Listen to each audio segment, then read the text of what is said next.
Well, Mike, the Giants come back home after a successful 4-2 road trip, and it led off on opening day with Jeff Kent, who went wild. Well, great offensive production from Jeff Kent in the open day, but also 9 1/3 innings of one-hit relief for the Giants bullpen. Steve Reed, John Johnstone, Rob Nin was just absolutely awesome in his debut with the Giants. 5 strikeouts in 2 innings for Rob Nin. Giants win it in the 13th inning. And then in the 3rd game again, Kent went wild. Stan Javier knocked in all kinds of runs, and the Giants ended up taking 2 out of 3 in a place where they're always happy to win 1 game. If he would have left spring training and asked Dusty Baker, what would you have liked to be coming into the Giants home opener? He said he would definitely say win both series and go 4-2. And then the opener, well, not the opener, but the first time the Giants saw the new ballpark in Arizona, and Mark Gardner pitched well. He struck out 8. Bullpen came on to relieve and preserve the win for Gardner.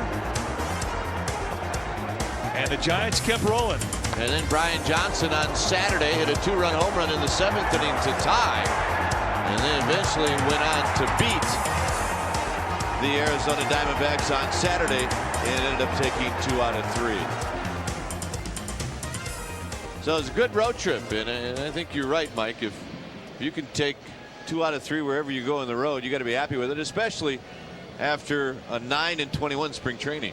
I've always felt that the first 10 games of a season, every team is vulnerable unless you have type of an offense the Yankees or the Cleveland Indians have, where you can dig out of a large hole. You want to get your club off to a good start, and there's that vulnerability. I feel that you really have a lot of question mark surrounding your club, and you hope that the chemistry finds itself early. And for the Giants, it did that very thing in Houston and in Arizona. Well, the Giants take the field, led by Hamilton and Bonds, and number 53, Oral Hershiser, walking from a different dugout for him. And the fans and the bleacher fans, of course, leading the charge as they bow to Barry Bonds as he heads out to his position. I know Bonds could not wait to get back to San Francisco to get a new bat order. For one, he didn't like the wood that he had on the road. He had problems with it. In fact, one instance, he had one ball he hit on the right side of the bat, and the left side of the bat broke. I've never seen that before. Well, let's take a look at the Houston Astros starting lineup, brought to you by Southwest Airlines.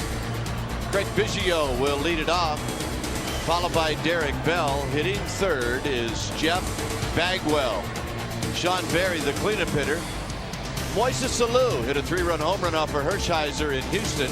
He'll bat 5th. Hitting 6th is Richard Hidalgo. Ricky Gutierrez in the 7th slot. Then it's Brad Osmus hitting 8th. And pitching and batting 9th is the young left-hander John Halama. And towing it up for the first time here in San Francisco, making his Giants debut is Oral Hershiser, his 2nd star of the year.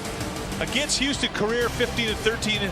Overall, he's 179 wins against just 123 losses, a lifetime ERA of 3.26. Those are fabulous numbers. And behind Oral Hershiser today, defensively, the Giants will have Bonds, 7-time Gold Glove winner in left field, Hamilton in center, Javier in right, Miller, Aurelia, Kent, and Snow across the infield. Snow, a 3-time Gold Glove winner in 2 leagues. Brian Johnson behind the plate, and on the mound, Oral Hershiser. Well, Hershiser takes a little walk off the back of the mound, kicks the rosin bag, and now crawls back up the hill. About a million things going on in his mind, but probably the most important one is, how am I going to get Biggio out? Ask him how he warms up. He says, I just try and get the sore spots loose, and I don't really know how I'm going to try and go after guys till I get on the mound in the diamond to see what's working. First pitch of the ball game is a call strike, and we are underway at 1:11 on a beautiful afternoon. Some clouds above, a little chilly, but the sun is out. 0-1 to Biggio, coming in at 379. And he hits one into the gap into left center field. Hamilton on his horse, still racing over, and he he makes the catch on the track. And that's how this game gets started.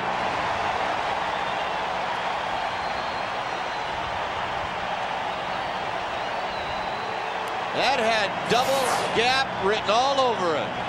Well, Biggio's had 56 lifetime at-bats against Hershiser. They knew where he hits the ball against him. They had Hamilton shaded well over to right center, and he had to go a long way in the left center field gap to haul it down. And only the great speed of Hamilton enabled him to do so. Wow. Here's Derek Bell hitting .444 with a home run and 9 RBIs, and he pops it up. Lots of foul territory here. A long run for Miller, and he dives and can't get it. And it's a nightmare for infielders and a catcher, even pitchers, as Hershiser was within the area. Ball just kept working its way back away from Bill Miller as he comes in. Last minute dive just about 4 inches short. This would have been a spectacular play as well as the Hamilton catch that started the inning off.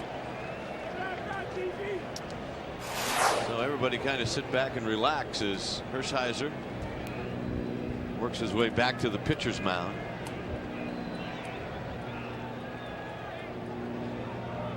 Derek Bell, big, strong, tall, right-handed hitter, swings and fouls it back, and it's 0-2.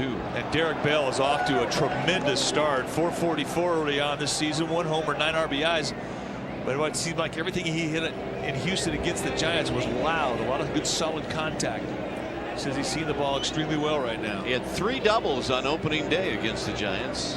3 of 4 hits were extra bases. However, Hershiser ahead 0-2, and that just missed. Backdoor sinker attempt. It's long been one of the Dodger philosophies, of which Hershiser, of course, was raised in the Dodger chain. You get to a 2-strike count, you try and backdoor that outside pitch with a fastball, you get a lot of strikeouts that way. Got him. 2 down here in the top of the first inning. Comes right back into it in a lower position. Derek Bell has to protect. You can see Brian Johnson sitting up off the plate about 6 inches. The back door, excellent. That's good movement on that sinker for Hershiser. That location is a good sign. Now, he's always had great location, and what made him especially tough in his heyday was he had world-class stuff, a power sinker, good hard slider, great changeup, and he had command on both sides of the plate with everything. Well, Brian Johnson just went home. He said, "I've had enough. It's too exciting for me." See, in the day, I'm sure it's an equipment problem. And Hershiser likes to play catch with somebody, so he picks Bill Miller. Here comes Brian Johnson. Well, with a more conventional mask. Brian Johnson used to the helmet-like hockey-type mask. So apparently there's something wrong with that. He went back to Old Faithful. Looks weird on him, doesn't it? Yeah, it does. Here's Bagwell, who is really starting to tune it up. Hitting .259, and he takes the pitch inside. Bagwell knocked his 3rd homer of the year, a 2-run shot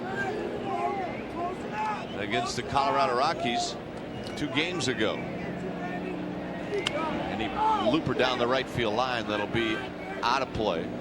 Well, the Giants really did a great job of pitching to him, Kipe. In Houston, he was only 1 for 10. That one hit being a single that knocked in a run. But when the Rockies checked into Houston, he started putting up his serious Bagwell type numbers. 6 hits, 3 of which were homers. And against the Giants, he's eating them alive. A shot to left field. Bonds will come in, and did he catch it? No, he trapped it. And Bagwell's going to have a base hit. Bonds is going to argue with Dana DeMuth. But from up here, it looked like he trapped it. Pretty good acting job. Barry Bonds, a member of the Screen Actors Guild, and you can see why. Goes down. Hey, I got it. Style points. Good effort. Here's Sean Barry. .429 average, a home run, 3 RBIs. Another guy's been red hot. .429 early on. Well, the Rockies came into town, and the Astros started to swing the bat. .5 for 23 against Hershiser is Sean Barry.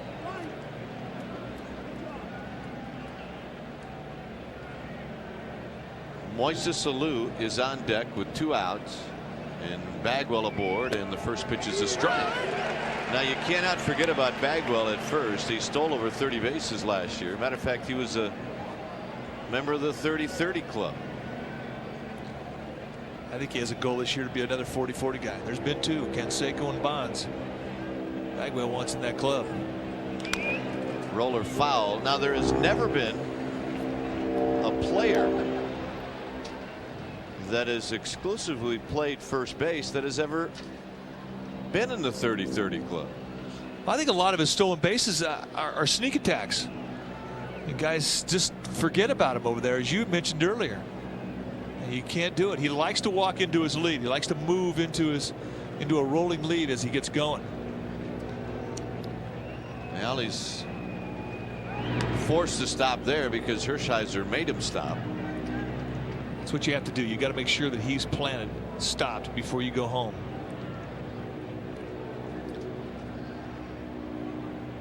Here's the pitch to Berry, and he runs it inside, and it's 1-2. Good pitch. Sean Berry didn't have long arms. Very quick inside part of the plate. Generally speaking, most of the hitters on this Astros team are difficult to jam. The 2 guys who can be jammed. There goes Bagwell. The pitch is strike 3 called, and the inning is over. So Hershiser gets a nice play from Hamilton, a strikeout. A couple of them, and he strands Bagwell. Giants coming up. Here's the San Francisco Giants starting lineup, brought to you by Southwest Airlines. Darrell Hamilton in the leadoff spot. Then it's Bill Miller, followed by Barry Bonds, who will hit third. Jeff Kent, 7 RBIs against the Astros in the series before this. Javier will hit 5th, and then it's Brian Johnson. JT Snow will follow Johnson. Rich Aurelia will hit 8th, and Oral Hershiser will pitch and bat 9th.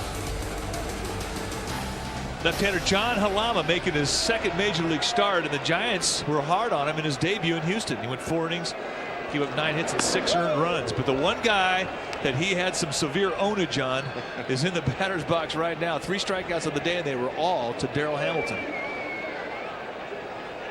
And a swing and a miss by Hamilton, and Hamilton has been thinking about this for quite a while. You know he has. Well, his teammates were ragging him pretty good about it. So you know there's something a little personal in that batter's box right now. That curveball is low. But Halama did not overpower the Giants. Had a fastball in the mid-80s. Big curveball, a little bit of a cutter and a changeup. But he had to be very fine. Doesn't have hitters with you. Got a nibble. Hamilton to left field, where Moises Alou will stroll in and make the one-handed catch. Defensively behind Halama today will be Alou, Hidalgo, and Bell.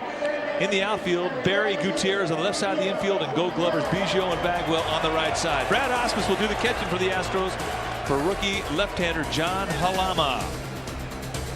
Teammates call him the Dalai Lama. Miller. Bill Miller off to a fabulous start.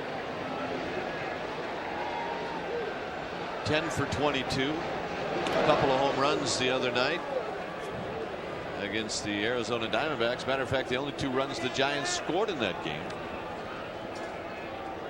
Giants really felt that the only way they were going to get a hit in that game was to hit it over the fence. Well, at least that's what Bill Miller ended up doing.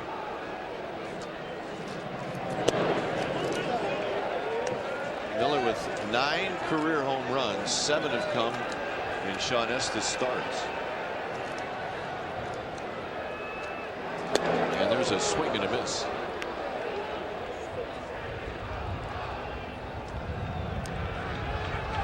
On deck, Barry Bonds, just underway here at 3 Compart. It's low. Lots of day game activity around the major leagues. There's some concern about the weather coming into today's ball game, but boy, what a great day the Giants got for this opener.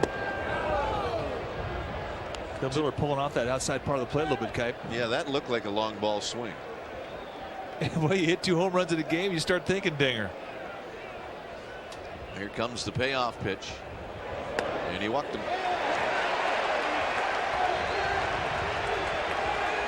Here's Barry Bonds, and he'll receive a fabulous ovation.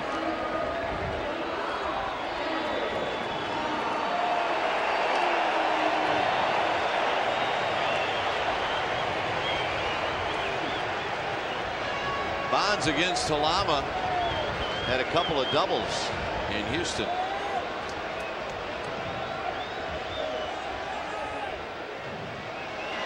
Pitches away, 1 ball and no strike.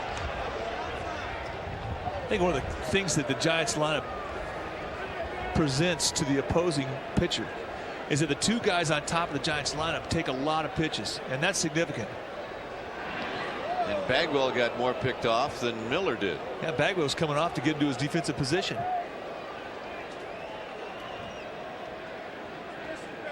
But how often do you see Hamilton work a count deep and Miller work a count deep? And it's not unusual for the pitcher to throw 12 or 15 pitches before he gets to Bonds. Bonds hits it sharply past Carlos. First play by one of our ball dudes is smothered but not fielded cleanly. Oh, all season long, trained, worked hard. First play, 0 for 1. Clank. Could have been somebody. To Barry Bonds. Now timeout is called. The slightly to pull on the left side of the diamond.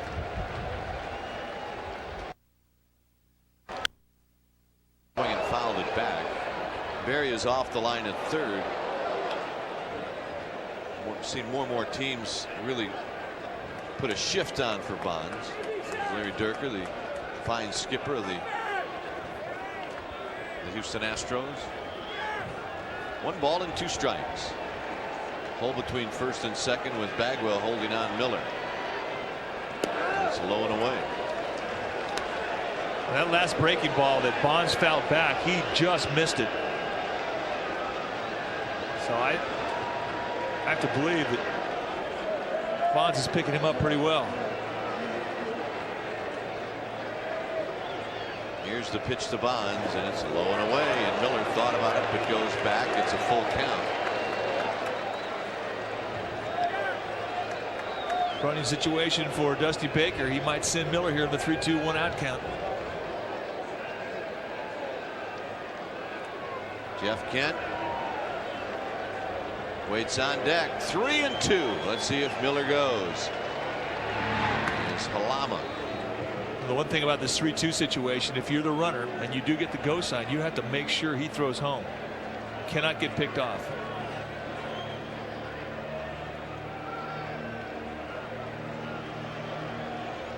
Miller goes. Bonds takes high, ball 4.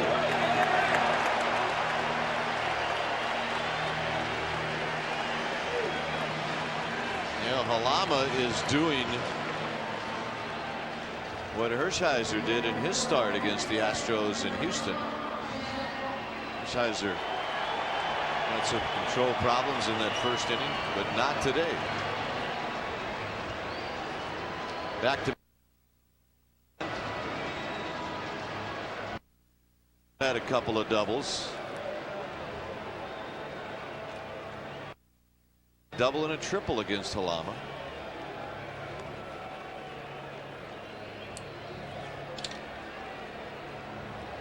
That game back in Houston, it was the final game of that series.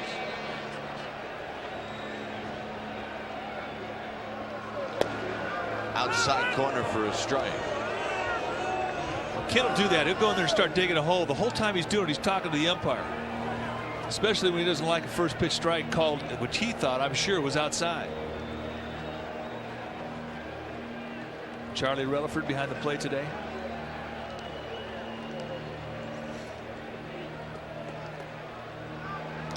Kent goes the other way. He's got a base hit. Let's see what Wotus is going to do. They're going to send Miller, and the throw is going to be to the cutoff man. And Kent has an RBI single, and it's 1-0 Giants. But what a solid approach from Jeff Kent. Picks up the breaking ball well. Halama tried the back door and made a good pitch, but the only way you beat that pitch is if you go the other way, and Kent executes perfectly.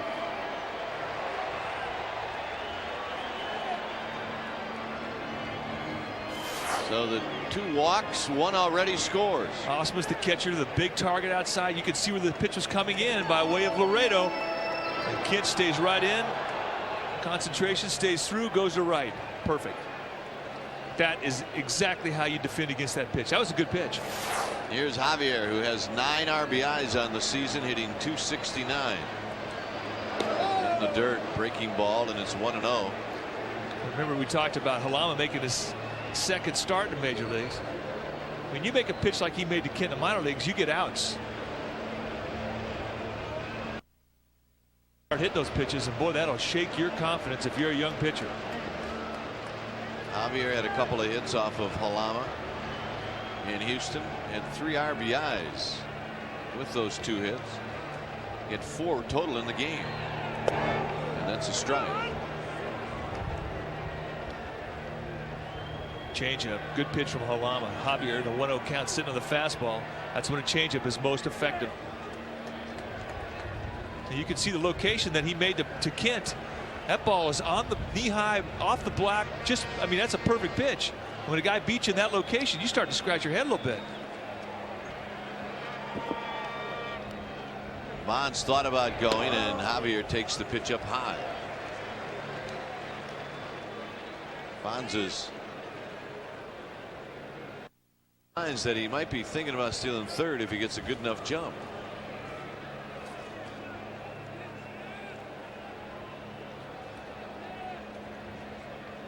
Brian Johnson waiting on deck. 1-0 Giants. This is the bottom of the first inning.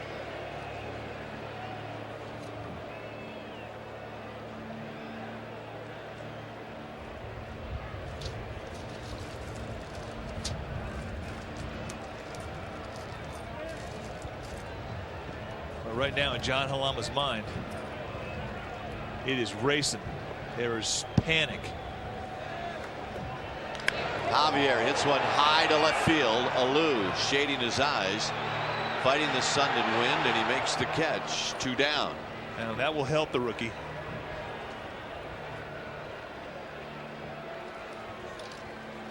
And here's Brian Johnson.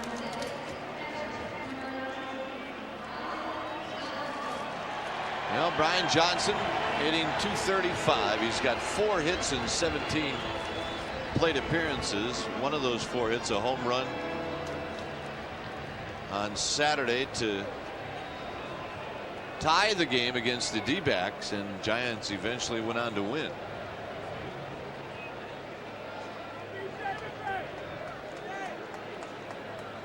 Bonds, the runner at second. Kent is aboard at first.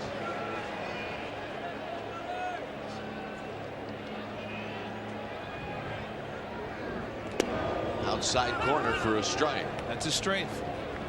He's going to have to stay out there. I mean, that's where he has to pitch. He doesn't really have enough power to come inside other than to surprise you. Pitch that's only effective once he's established that outer half of the plate. A look to second, and Johnson fights this one off. It was in on his hands, and it's 0-2.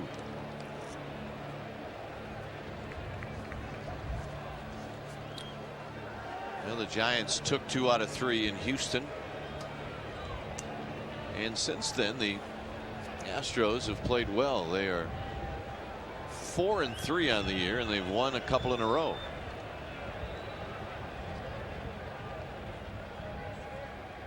Here's the 0-2 to Brian Johnson, and a swing and a miss, and ball gets away from Osmus, and that'll end the inning. So Giants pick up a run, and after 1 inning, the Giants have taken an early 1-0 lead, and Moises Alou, trotting in from left field, will lead it off. Top of the second inning with the Giants on top, 1-0. And Orel Hershiser will toe the rubber and face Moises Alou, who belted a 3-run home run off of Hershiser in his only other start, and a strike to Alou. He also had a couple of 3-run dongs against Hershiser in the World Series. Well, prior to the World Series, Alou was 1 for 12 lifetime against Hershiser. Swing and a miss, and it's 0-2. That has always been sort of an Achilles heel for Moises Alou, that slider that starts out away and crashes off the plate. He has a hard time laying off that pitch. 1 ball and 2 strikes to Alou, who's batting .190 on the year. That is such a great 2-pitch sequence from Hershiser. He gets the second strike with a slider, then he tries to backdoor him with a sinker. Because you have to believe that Alou's saying, I'm going to lay off that pitch, and that's a good way to steal a strike. You just miss with it. Down the left field line, a base hit past Miller. Bonds will wait for it in that corner, and Alou has a leadoff double. Alou just reached out and hooked it right past Bill Miller. You got to be careful when you pitch him away. That's really his strength. Middle of the plate away. But right now, I mean, you think about the 1 for 12. He started his career off against Hershiser, and since that time, he has made up for it. 3 3-run dingers, and you see the location down the way. He caught a little bit too much of the plate, and again, he let Moises Alou extend out, and that's what beat him. Here's Richard Hidalgo,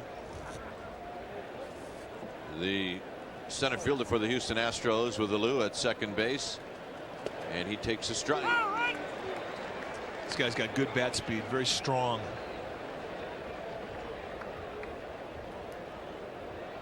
Loves to swing the bat. A home run and 5 RBIs this year. 7 for 23 to the right side. JT Snow has it.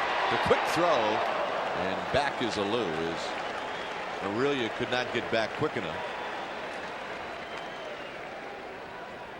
Hidalgo hitting the ball to the right side, but could not get it on the ground. Let's watch the setup from JT Snow. Gets himself square on both feet. A little bit of a jump, and he's thinking second base. Even before he got the ball, Richard really not enough time to get to second.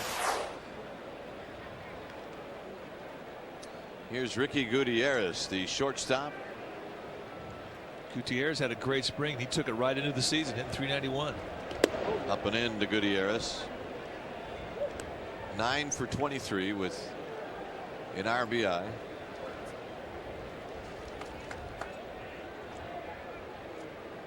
One nothing Giants. This is the top of the second. A strike to Gutierrez. The key for Gutierrez is to be more selective at the plate. If he can define a strike zone and stay disciplined within it, he can hit at this level. Only 21 walks last year and 303 at bats. That is his key this season. Be a little more disciplined as to what he swings at. This just misses, and it's 2 balls and 1 strike.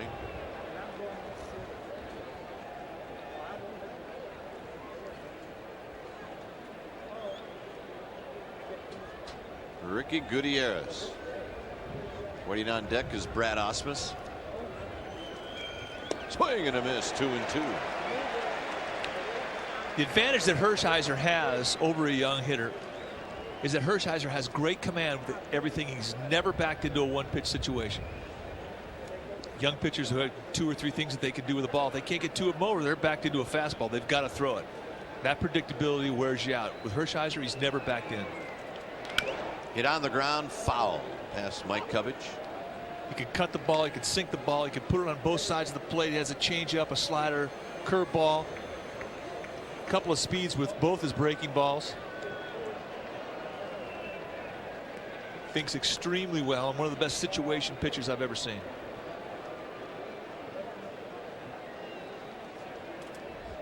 Two and two, Gutierrez with Alou in his lead at second base.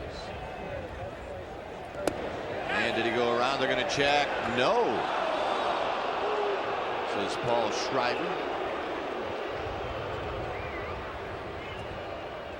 You're going to see a number of names that you do not recognize when it comes to umpiring this year. I believe there's 6 new umpires in each league.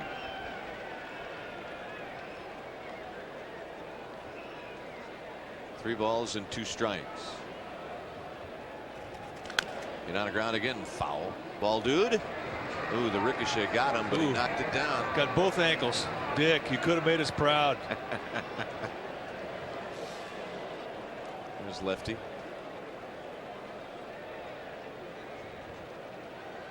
Charlie Relaford calling balls and strikes. Paul Schreiber at first base. Ed Montague is umpiring at second, and Dana DeMuth at third.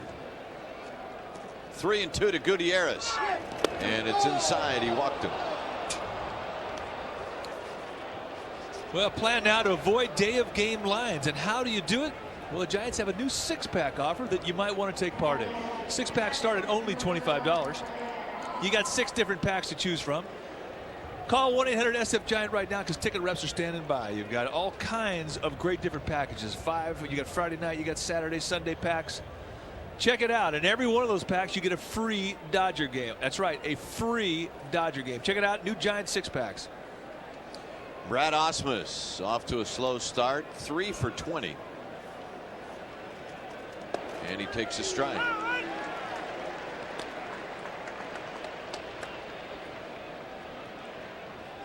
Ausmus, who started out in the Yankees organization, drafted by the Colorado Rockies in the expansion draft, then went to San Diego. Swings and chops it foul to Detroit, and now with the Houston Astros in his second year. 4 for 17 lifetime against Hershiser. Moderate success.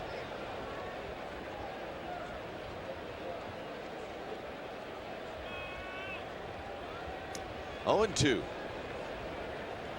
John Halama is on deck. Ausmus hits it on the ground to Miller. Try to go around the horn to Kent to Snow. Double play. 5-4-3 gets Hershiser out of it here in the top of the second. Is Miller, a good throw, and Kent returns it to JT. 1-0 Giants.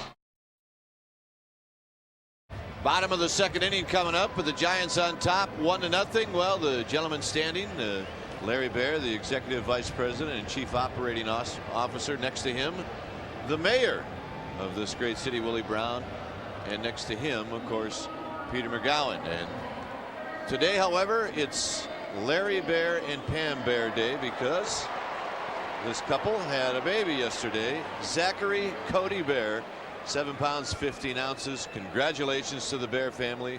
They now have 3 little bears. Da, da, da, da, Pam, da, Joshua, da, da, Jonathan, all doing great. My 3 sons. However, Larry is frazzled as ever. Oh yeah, you thought he'd had the kid. Here's JT Snow, and a swing and a miss, and it's 0-1. Well, he was taking full credit for it this morning. He gave me 4 cigars. He was so excited. He was just giving them out there, but I got 4 of them. Yeah, that was an extra one for the one that probably will come in about 2 more years. Into center field, coming in is Hidalgo, and he'll make the catch. Snow retired, bringing up Rich Aurelia. Well, this must be a big game. Willie Brown is here, huh? The mayor. Aurelia batting .308 with a couple of RBIs. Following Aurelia will be Oral Hershiser. Rich Aurelia. And the pitch from Halama is inside as he backs off the plate.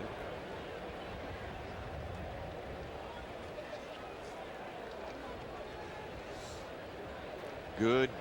Forget about good. Great crowd this afternoon. Hardly any open seats that we can see. Certainly no sections that are available. The way we like it.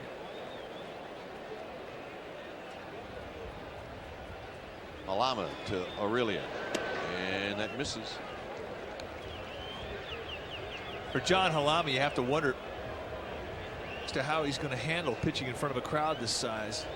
Second start in the big leagues. Crowd well in excess of 50,000 here today at 3Com. And the one thing that stuns you the first time you go out there and perform in front of a large crowd is the electricity and the sound that complements everything that happens. It's not anything you've ever heard. And the adrenaline that you have at the start of a game really prolongs deep into the game. You have a hard time wearing it off. something you never really forget. 3-1 the count to Rich Aurelia, and he takes a low, ball 4.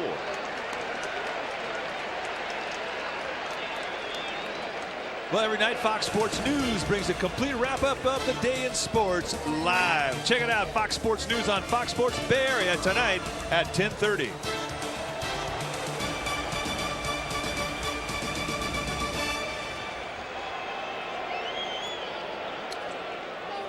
Here's Orel Hershiser, and the Astros think that he's going to bunt. And the pitch to Hershiser, who shortens up to bunt, and it's low. Hershiser was really almost apologetic about his at-bats in Houston, but the humidity in Houston caused a bacterial fungus in his contact lenses, and it really blurred his vision. He said in the batter's box, he said, I couldn't see the ball.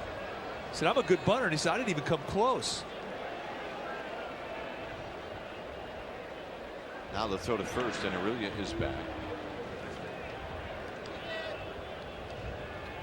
So you bought that bacterial fungus stuff.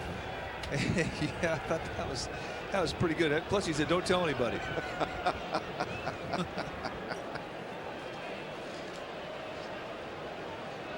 Here's the pitch to Hershiser, and he shortens up the bunt and swings, and Osmus will give chase, and a nice effort, and he just banged himself right into the Giants dugout, that screen down there, and he bounces up, but I'm not sure he's feeling that good. He got a fence post right in the ribs.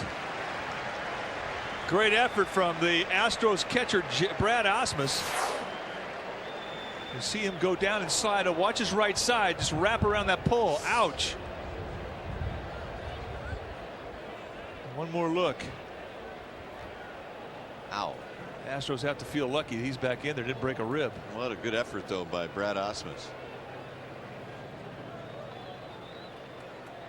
Don't knock your wind out. So Hershiser showed bunt and then swung away. He can do that. He handles the bat well. He gets that bat out early and freezes that third baseman. One thing the Astros were doing in Houston is they were really cheating in on the bunt situation. Giants were not freezing the third baseman. The way you do that is simply get out and show that bunt early.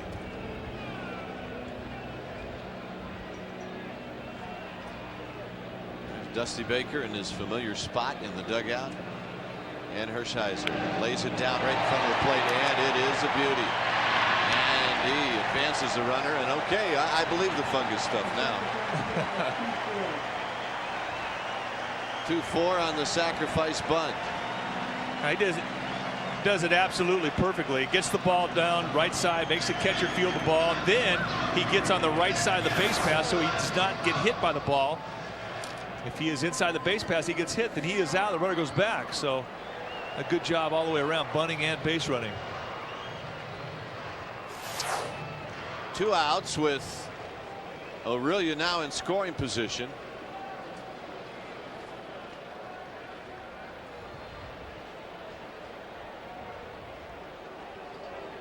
Hamilton popped out to left field, and a big sweeping curveball stays inside. 1-0.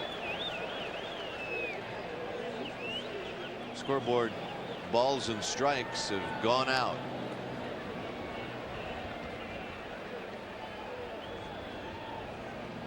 Here's the 1-0 pitch to Hamilton, and he swings and pops it back into the seats, and it's 1 ball and 1 strike. Fox box up in the left-hand corner of your screen. Keep an eye on that. That's what we're going to do. Bill Miller waiting on deck. 1 ball and 1 strike. Ron Wotus shouting at Aurelia at second base, and the curveball is inside. It may not have been a curveball. Hamilton stayed in there. He was looking for the curve. He really opened up thinking he's going to pick that thing off, and it kept boring in on him. Fastball. He's guessing against Halama. I still don't think he feels comfortable against him. I don't think he's picking the ball up with his release. Halama kind of flops the ball out at you. Starts from the first base side of the rubber. Real slow, lazy leg kick, and then just kind of flops the ball in on you.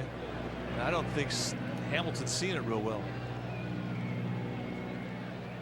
Here's the 2-1 pitch to Hamilton, and he hits a slow roller at Biggio, and he will throw Hamilton out by a step.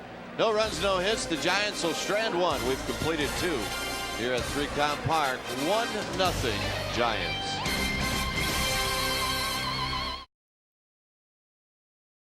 The third inning here at 3Com, 1-0 Giants, and it's time now for Whatever It Takes, brought to you by Grand Auto Supply. And whatever it takes today is going to salute the effort from Brad Osmus, the Astros catcher, as he sacrifices himself in an attempt to catch the pop-up. And we only hope that he is not hurt, but whatever it is, that's a whatever it takes. Wait, Grand Auto Supply should be happy with that effort, huh? I would think so. That's as good as it gets. John Halama will bat first, with the Giants leading 1-0.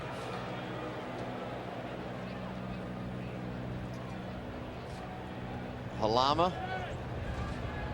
standing in, the left-handed hitter facing Oral Hershiser.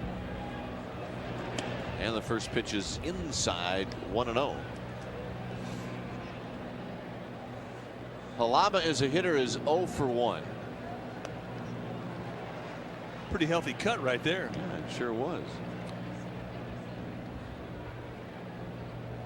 1 ball and 1 strike to Halama. And that's low. And the one thing you learn if you play long enough is that if a guy's got a bat in his hands, he's dangerous.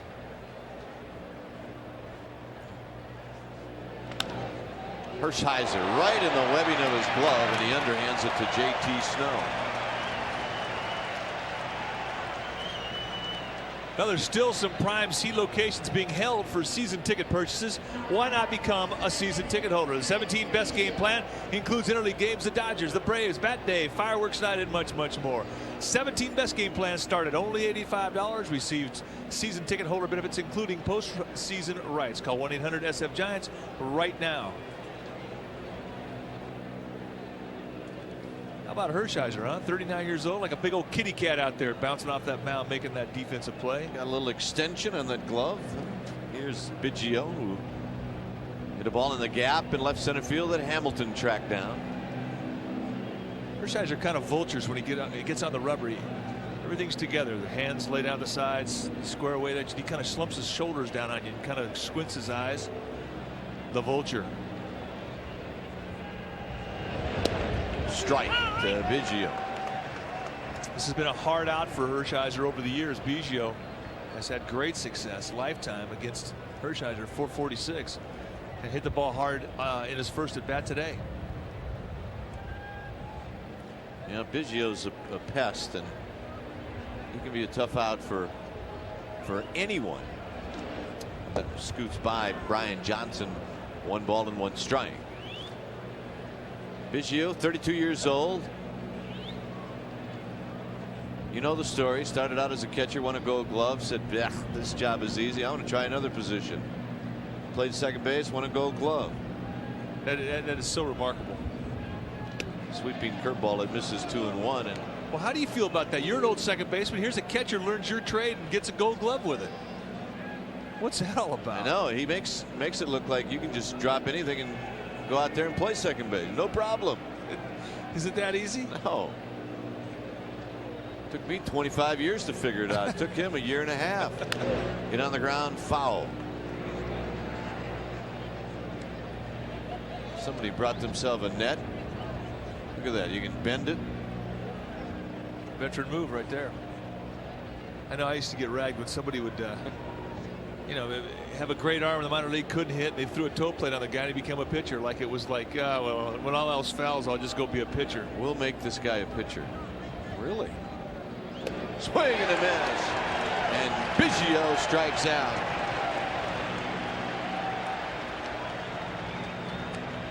Third strikeout for the Oral of Hershiser, and he comes on a breaking ball to Biggio, and that's not easy to do. Good location with it. I think that was just a straight change. Dusty Baker School of Baseball. There's a graduate, a couple of them. And just to prove it, he's got the skipper's signature on his hat. Derek Bell swings and fouls it at the plate, and it's 0-1. 3 strikeouts now for Hershiser. When are we going to get our Dusty Baker hat? I know. Everybody else has got one. We've been going to his school for a long time. Learned a lot of baseball from that man.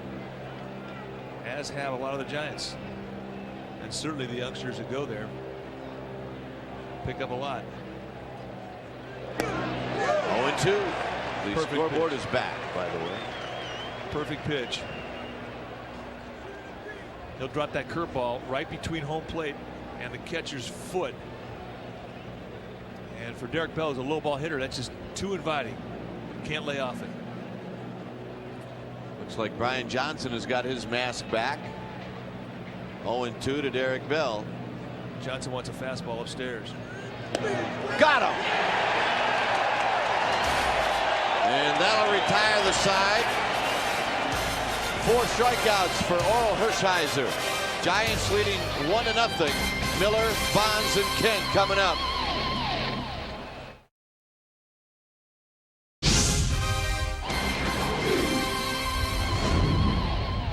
We're at 3Com Park. It's the home opener for the Giants. I'm Dwayne Kuiper along with my partner Mike Krukow, and the Giants are leading in this one 1-0 as we enter the bottom of the 3rd inning. The fan of the game, Little Kate. Here's Bill Miller. Inside to Bill Miller, who walked and scored in the 1st inning. You think Sherry Davis got started that way? Absolutely. Public address announcer Sherry Davis. Swing and a miss by Miller as he swung at a bad pitch, and that evens the count at 1 apiece. Oh, he got Gumby shoulders too when he swung through it. Reminded me of Darrell Evans. He hunched his shoulders. He didn't want to go after that ball in the dirt. Miller swings and misses again, and it's 1-2.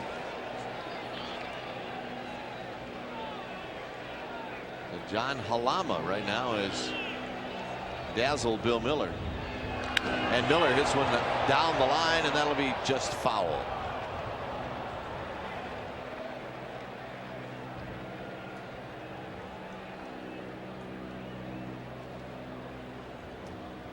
Giants have 1 hit, RBI single from Jeff Kent.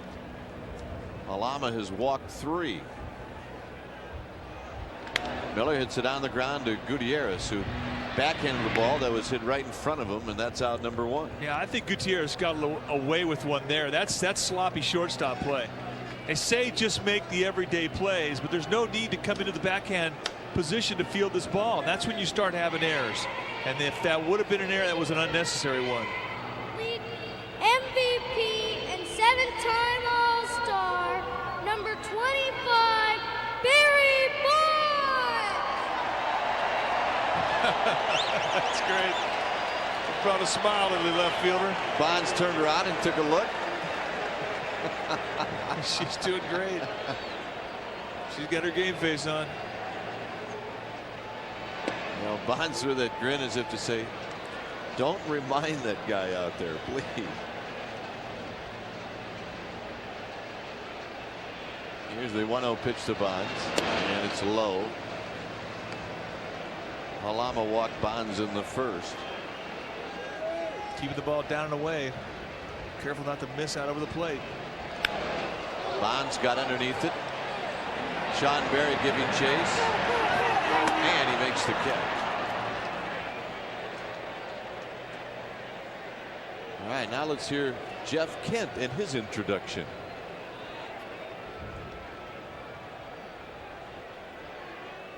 Batting third, Jeff Kent. All right, shortened it up a little bit for Jeff Kent.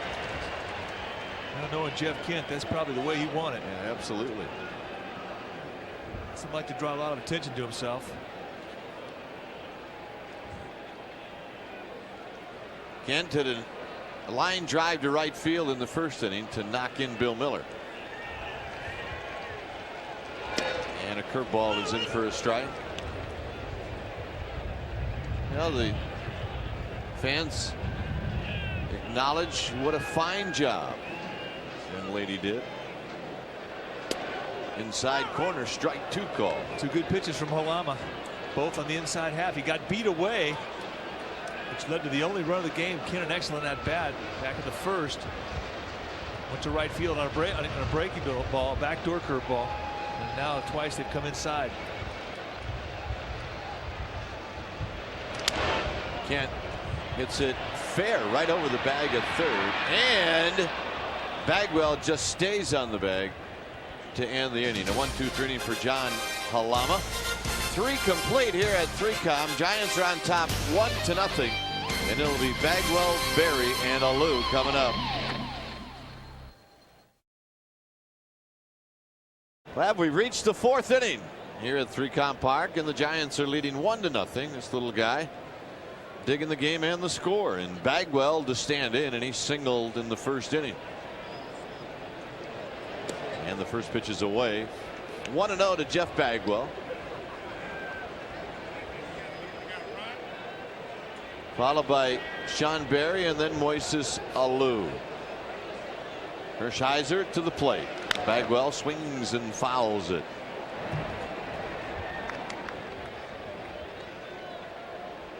Now the Cardinals are beating up on the Rockies at Coors Field. It's 9-1 in the 6th inning. I wonder if Mark McGwire has left Earth at Coors Field. He's probably got 4. Low.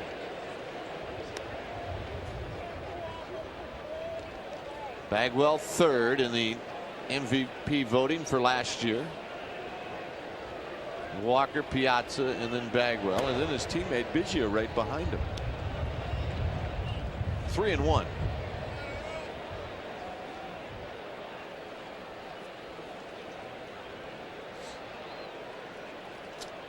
Bonds deep in left field, as you would expect. Hamilton straight away in center. Inside to Bagwell, and he'll take the walk.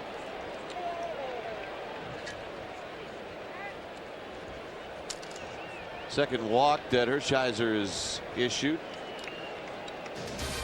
A reminder of the next Giants telecast. Join us tomorrow night at 7 o'clock when the Houston Astros will take on the San Francisco Giants live from 3Com Park. Catch all the excitement of Game 2 of the series as Kirk Reeder takes the mound for the Giants against Astros Jose Lima. Here's Sean Berry, who struck out looking in the first inning. Bagwell with his lead and a foul to the backstop.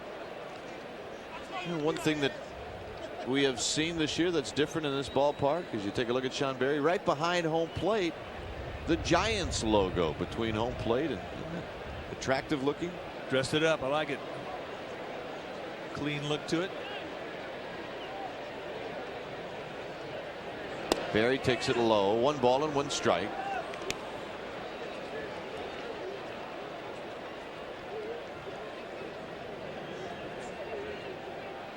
Moises Alou on one knee near the on-deck circle waiting. Bagwell in the first inning did attempt to steal, but it was on the call, 3rd strike to end the inning. There's Alou. So Hershiser with Bagwell going. The pitch to Berry is high and fouled on the right field line and in the seats. I think with Hershiser's history, and Larry Dierker knows how good his sinker is today, they want to try and stay out of the double play by sending Bagwell.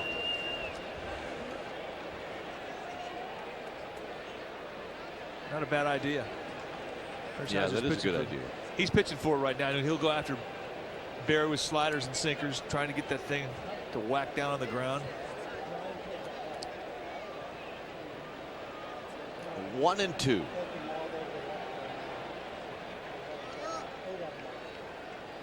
Hershiser will keep an eye on Bagwell.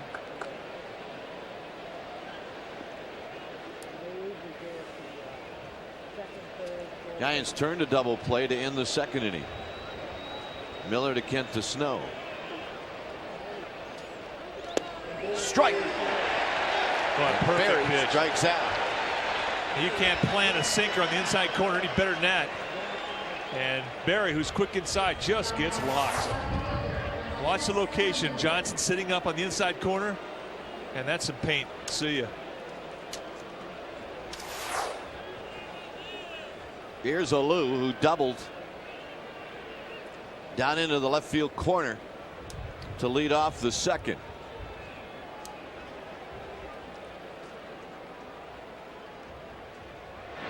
Bagwell with a short lead gets back easily.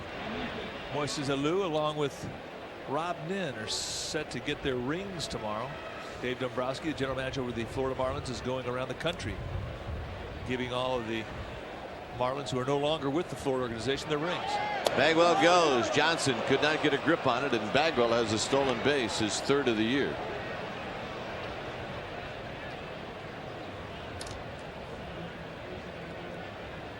You can see Johnson trying to get a hold of it. Take a look at that. The Lynches are celebrating their 51st wedding anniversary. Congratulations. Jim Lynch, our director, his mom and dad. Happy anniversary. Pitches a strike to Alou.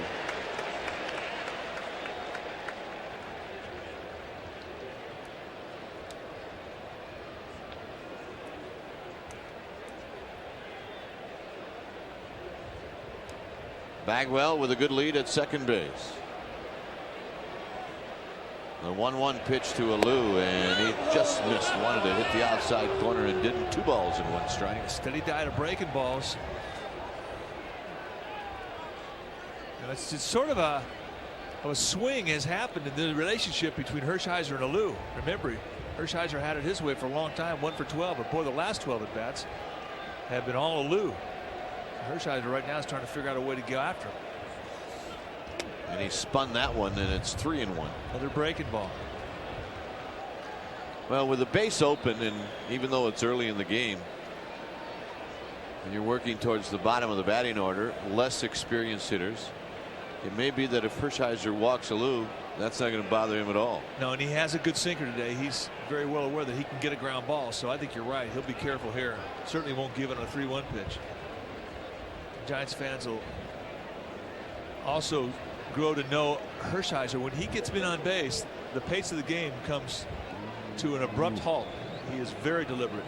Hershiser and Johnson, and now Alou. And that one is going to scoot away from Johnson and Bagwell. Lynn goes over to third.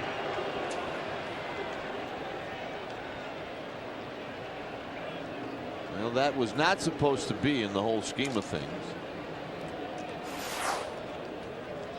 3-1 after all breaking balls. What do you throw? Another breaking ball, and he just pulls this one down. That ball ate Johnson up. It's a good job just keeping the ball in front of him.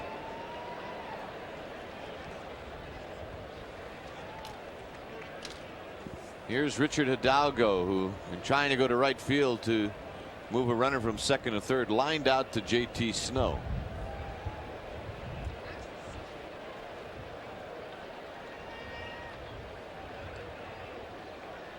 Bagwell at third with Alou at first. And Hidalgo takes it inside. Young man out of Caracas, Venezuela. Brian Johnson is going to go out and have a word with Hershiser. Brian Johnson want to make sure he knows what Hershiser's thinking with runners at first and third. Are you going to pitch for the strikeout, or are you going to pitch for the ground ball? Opened up the at bat with a breaking ball.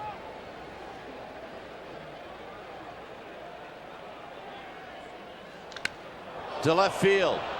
Bonds is going back. The wind knocks it down. He will make the catch. Tagging is Bagwell, and this game is tied. So a sacrifice fly for Richard Hidalgo. Well, there's your dead field.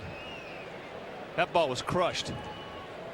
Ball up in the strike zone. Hidalgo, a good quick bat. He got just about all that but ball, and yet it didn't even get to the warning track.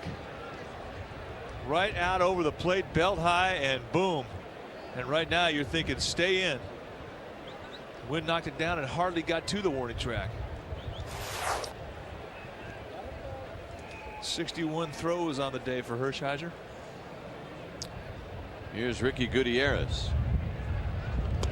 So the wild pitch allowing Bagwell to go to third plays a big part in that run. 1-1.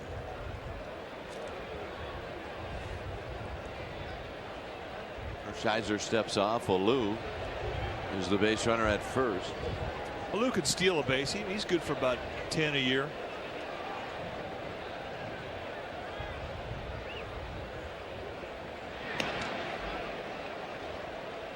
Most he's ever had was 17 back in 1993 with Montreal.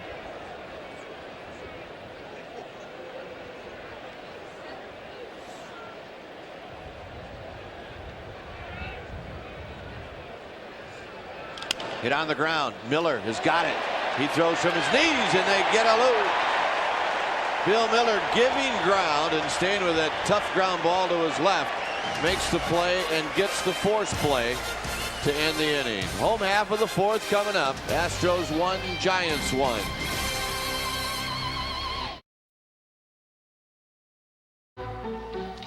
Well, one of the great things that the Giants were able to do last year and this year were see some of the new fields. Coors Field in Denver, and one of the most spectacular things about Coors Field was the club level section.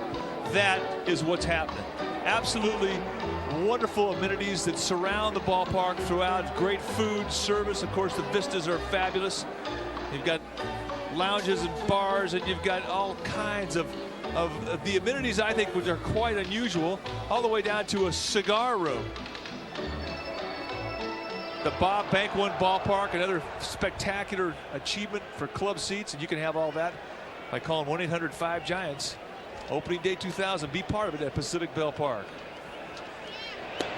Here's Stan Javier, and he takes the pitch low. Javier flied out to left field. Only one more year, or only one more home opener in this ballpark. 2-0 to Javier, and then the big one, the opener in the year 2000. Yeah, you said that today when we were walking up to the booth. We only have one more opening day here, and I kind of hit home. We're getting close. 3-0 to Javier. Alama, after his team tied it up, certainly does not want to walk the leadoff hitter. No, that is the one thing you are very aware of when you're out there. You don't want to give a free pass, especially since your team scratched to tie the score. And he comes back with a strike. Alama has already walked 3 in the day against just 1 strikeout.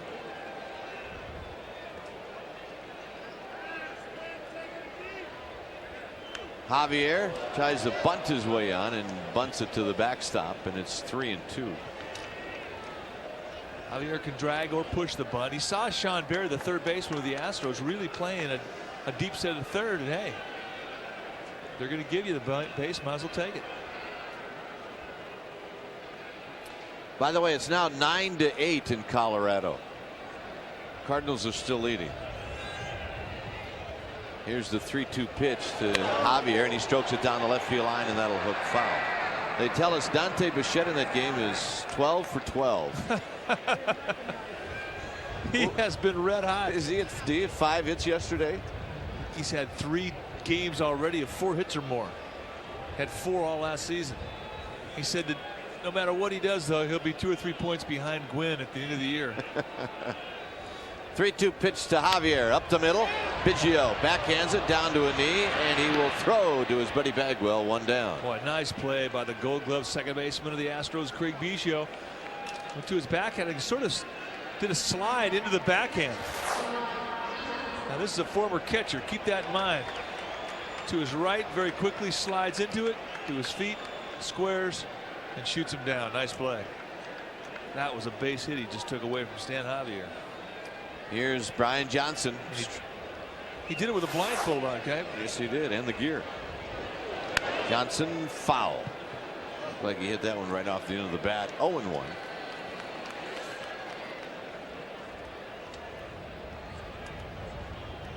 Johnson 0 for 1 with a strikeout, hitting .222. Takes it outside, 1 ball and 1 strike.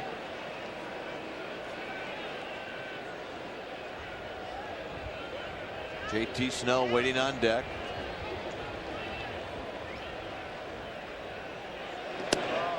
Two and 1. We will also televise the ball game tomorrow night as you see JT Snow. Kirk Reeder for the Giants. This is foul back against Jose Lima.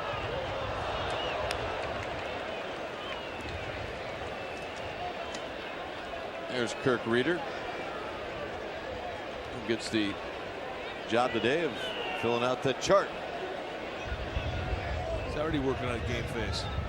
That's good. 2 and 2. Swing and a miss, and Brian Johnson strikes out for the 2nd time.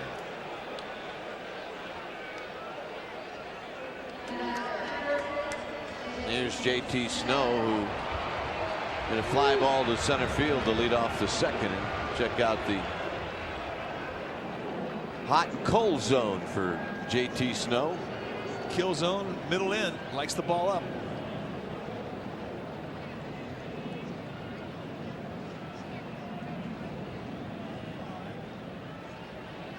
Down and in to JT Snow. I find it quite unusual, however, that little block right in the middle of that thing was blue.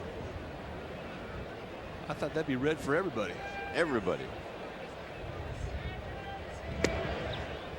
2 balls and no strikes. A little block right in the middle. I thought that's just sort of a given. That'd be red. I think it is a given. JT got a base hit. Past the diving Sean Berry.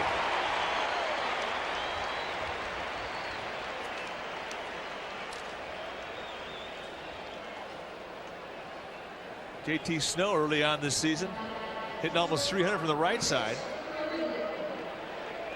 From the left side, hitting 200. And this is the base hit. He gets a breaking ball on the outside corner. Tough pitch to the pole, but it stays in nicely to go get it. And gets a nice 2-out hit. Rich Aurelia walked in the 2nd.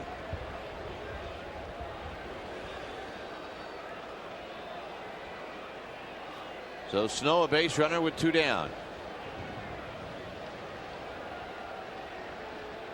And now Halama will step off and Aurelia stepping out. Halama, like Aurelia, from Brooklyn, New York.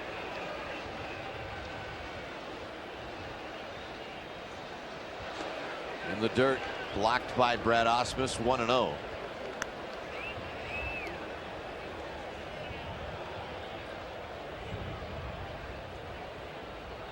One of the big early stories so far has been the success of the Chicago Cubs. Cubbies are 6-1, and they're losing 3-2 to the Mets in the 6th inning. As Aurelia takes it low, but right on the heels of the Cubs are the Brewers, who are 5-1. Now both teams opening up against the Expos and then playing the Marlins. The Marlins and Expos have had their difficulties. Between the two teams, the Expos and the Marlins, they are 1-12. Montreal still looking for their first win.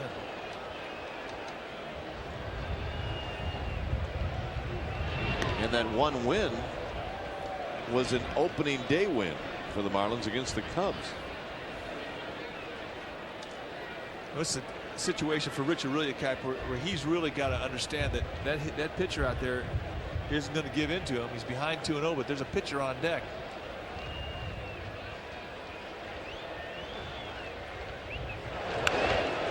Well, that is not the type of 2-0 swing you want, if you can call that a swing.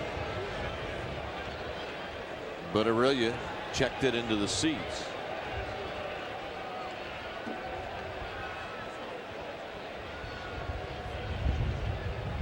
Well, Aurelia turned around and asked Charlie Rutherford if that was a strike that he checked on.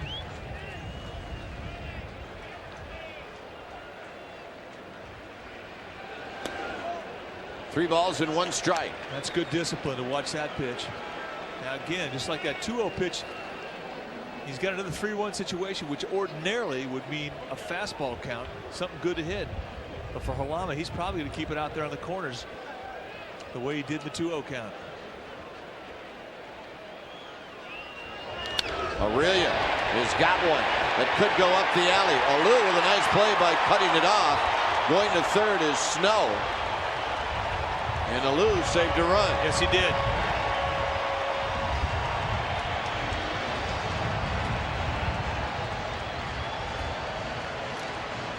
If that ball gets by Alou, Snow scores easily. He gets the 3-1 pitch. It's a fastball, same location of the 2-0 pitch. And look at the stretch from Alou to cut that ball off. And as you point out, Kai, if it gets by him, that's at least 1 run. Well, Hershiser's going to get an opportunity to swing the bat.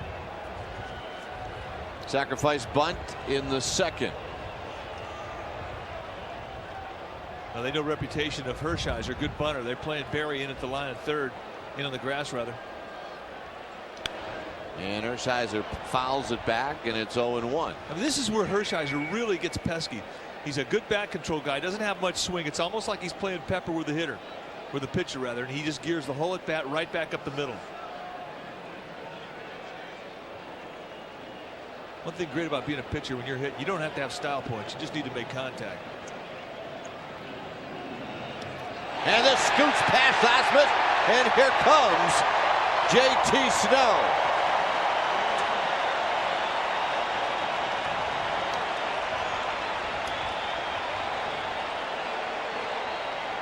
Giants catch a break here in the 4th inning. Well, indeed they do. Osmus, who's excellent at blocking balls, could do nothing as this ball hit the front lip of home plate.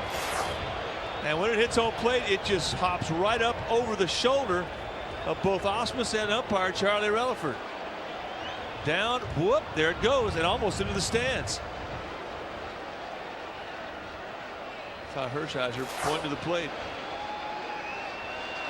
And a swing and a foul in and out of the glove of Brad Osmus, and it's 1-2. So after 2 are out, the Giants pick up a run.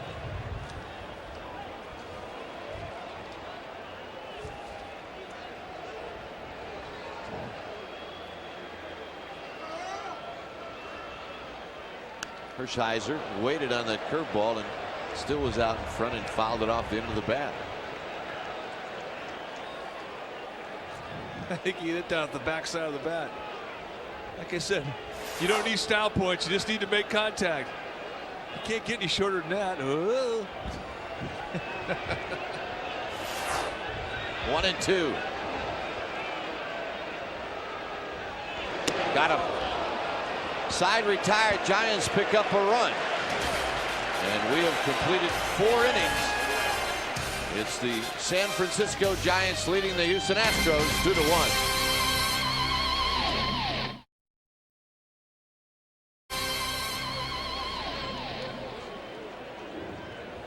Well, here at the ballpark, it's a 2-1 lead for the Giants. I've seen lots of little people at the park today, huh? A little lump of clay. Fits very nicely right in the old man's lap. Here's Brad Osmus, followed by John Halama, and then the top of the batting order. And Hershiser throws and a slow roller that Aurelia is going to have to charge and do it quickly, but they get Osmus 1 down. No problem. Good play from Aurelia. Aurelia has good quick feet once he gets to the ball. He sets himself. Always has good balance and a good arm. A 1 pitch out. You got to like that.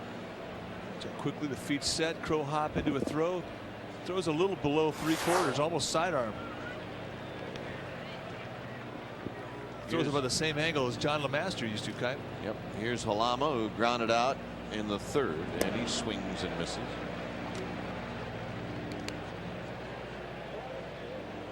Oh, 0-2 with Biggio on deck. Johnny Lee. 0-2 pitch, low and away. Watch how this hits the lip, and this is what infielders sometimes have to worry about. It's that lip and just flattens right out. Jeff Kent will have a play, and he will take his time, and there's 2 down. Couple sinkers, couple of ground balls. It's always the key. Hershiser is on. He'll have a lot of ground balls. He's always had a good sinker. That's his backbone. That's the one pitch that he can go to and always get movement with. Biggio is taking his time, allowing Halama to get back into the dugout. Frank Robinson would not be happy with this. We saw Frank in spring training, and he's traveling around, or was then, to each club, giving them some ideas of how to speed up the game. But Biggio is only doing what every other hitter does. When a pitcher makes an out, and he spins on this one and hits it foul. I'm a little surprised he didn't take a pitch. Well, you're right. Very slowly took his time getting in there. Now he's giving his pitcher a breather, which you appreciate when you start to get into the deeper part of the game. You're going down into a quick inning, and you look like you're going to be right back out there, especially for Halama, who had a long inning in the 4th. A breather feels good right about now. One of the kids, no school this week for some, I guess. Huh? Both sides of Easter. Some schools get the week before, some get the week after. Well, what a great day. Come out to the ballpark. High into center field. Hamilton broke back. Now he comes in, racing in, but it's Javier who makes the catch as he cuts in front of Hamilton for the out. 1-2-3 inning for Oral Hershiser, his 2nd in the game. Giants are leading 2-1. Top of the batting order coming up.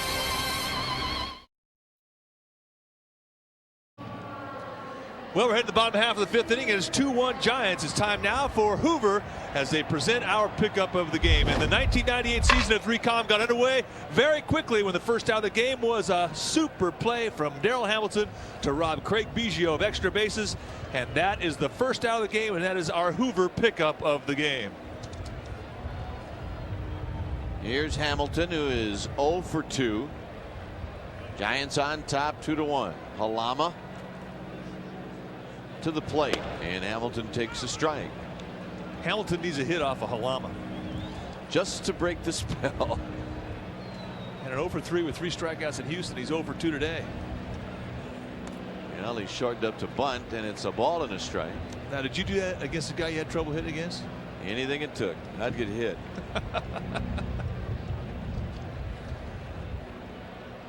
One ball, 1 strike pitch to Hamilton, and that is a little high. And we were talking about seeing some of the kids out here at the ballpark. Biggio gets hit all the time. And he leads the league.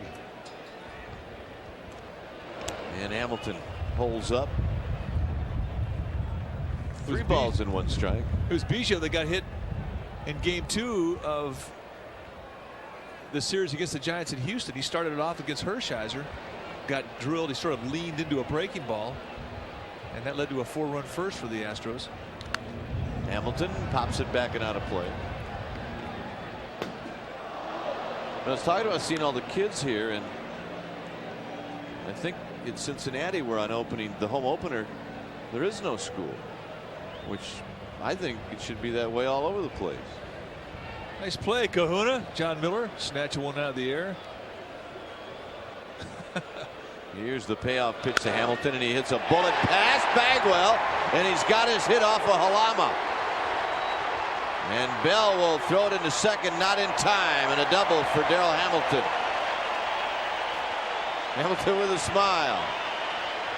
He's looking at his teammates, and he just got the monkey off his back right there. A 3-2 fastball. Halama did not want to walk Hamilton to open up the inning. He leaks it out the inner half of the plate, and Hamilton was all over it. So Hambone, a leadoff double here in the bottom half of the 5th. And that just wipes out the magic that Halama had against him for 2 games.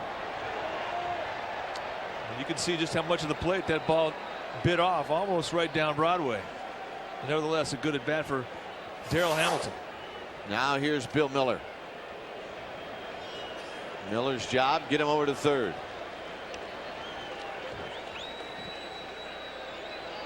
And he bunts it, and it's a beauty. Halama goes to third, not in time, and he made a mistake. Well, a young mistake from rookie John Halama.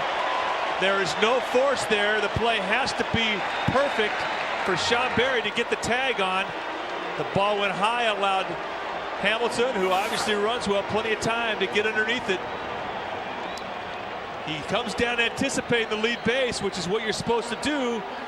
But unless you have it just wide open, you get the easy out. And they opt for third, and look at the reaction from Bill Miller. He knows a mistake was made.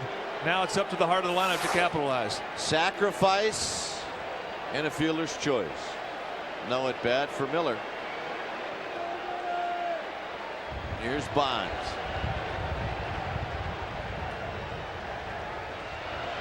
Low to Bonds, who has walked and he's popped out.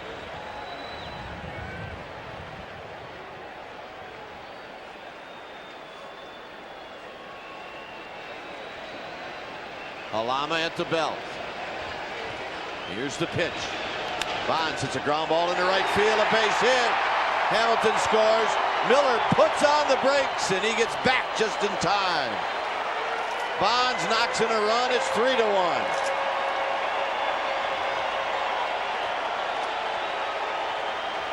Nothing more than a little ground ball. Well, the beauty of hitting with a runner on first base, you have the first baseman holding the runner on and a huge hole between the first and second baseman. Biggio pinched over to second base to anticipate the double play, and Bonds finds the hole. Miller making a wise decision here, getting back. No use to gamble when you've got nobody out, runners at first and second, and the 4, 5, 6 guys due up. C.J. Nitkowski is throwing in the bullpen as Vern Rule goes out to the mound. There's Nitkowski.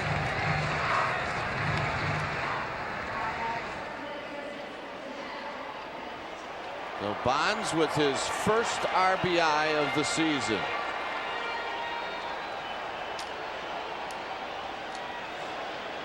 How about that? The Giants have a 4-2 road trip, and Bonds doesn't knock in a run. Miller at second. Bonds is at first. Here's Kent, who's 1 for 2. First at bat, they stayed away. Second at bat, they went inside. Went away, and he got a strike. It's 0-1.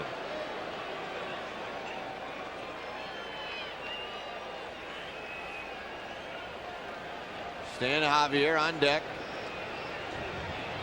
5 hits for the Giants. 2 here in the 5th inning.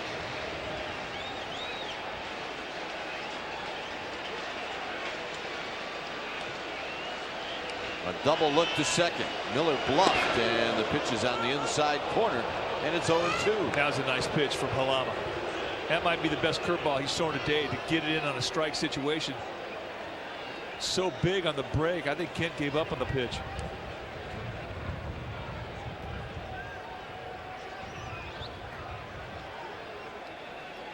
So Kent now will have to battle Halama, falling behind 0-2.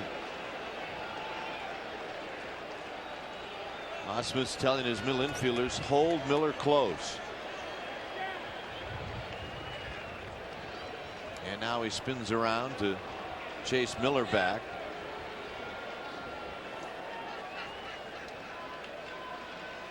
Biggio, Gutierrez.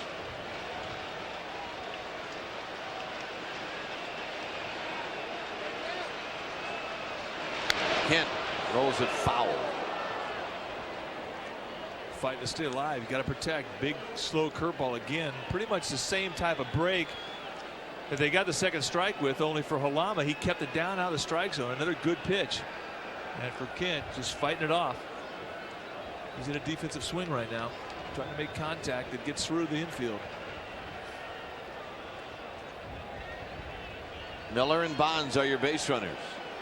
0-2 to Kent.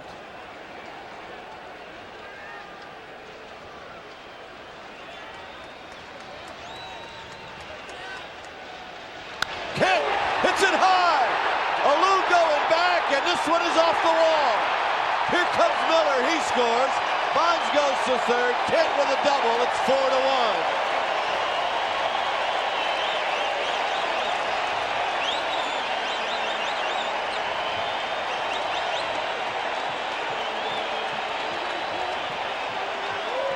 Kent with his second RBI, and here comes Larry Dierker. What a great at bat for Kent. Not a defensive hack there. He fought off the 0-2 pitch prior. He gets a ball. It's up in the strike zone, and he murders it. Hits it so well, in fact, it's got the top spin. The only thing that kept it in the yard. So Nitkowski is coming in. And we'll have a new pitcher, C.J. Nitkowski. Giants on top.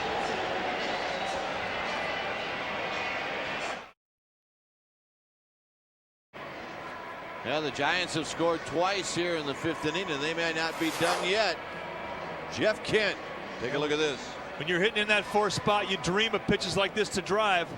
And the beauty of Jeff Kent, he's got that good compact swing. So he really doesn't sacrifice too much in a 2-strike count. He still has enough pop to take you off the wall or over it. And look at his skipper, Dusty Baker. He appreciates good hitting. And for Jeff Kent, the RBI single in the 1st to right field, and here with 2 strikes to jerk that ball with as much pop as he did in left field. He is dialed in, folks.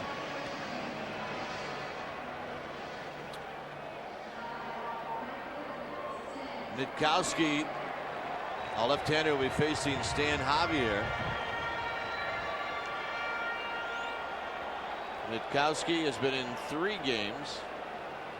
He's allowed 4 earned runs in 5 1/3 innings. 0-1 on the season. Javier is 0 for 2. Infield is playing in, and this one is outside for a ball, 1-0. I think Javier has great ability to wait out a pitch. Does not give up on the outer half of the plate for the big, slow breaking balls that a lot of these left-handers from the Astros seem to have. There's your infield, tight. Swing and a miss by Javier.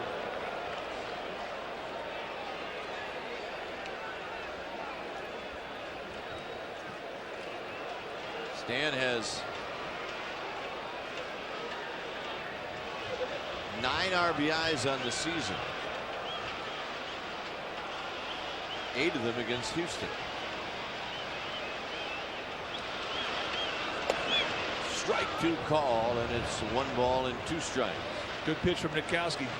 That's the difference between he and Halamas. He's got a little more pop in his fastball, and he plants it well on the inner half of the plate, which sets up the outside half.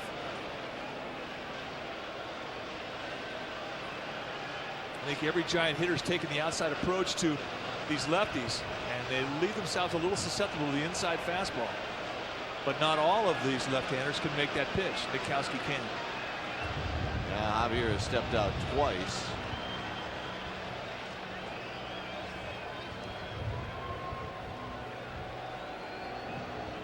One ball and 2 strikes to Stan Javier.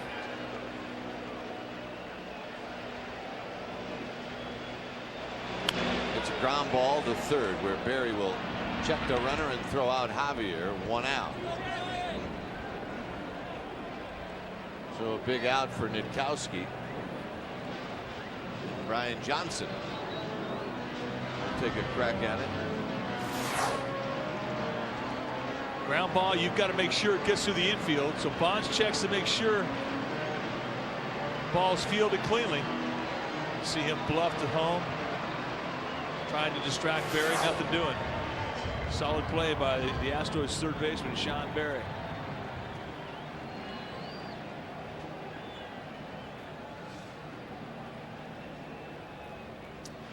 Well, Brian Johnson has struck out twice against Halama, and now he'll take his swings at Nitkowski. Infield is still in. It's low. JT Snow on deck.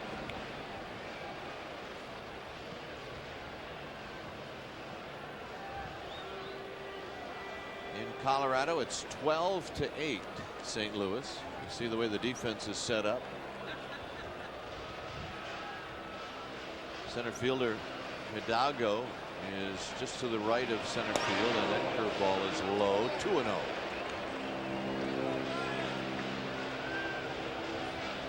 Nitkowski has a mulligan. He's got first base open.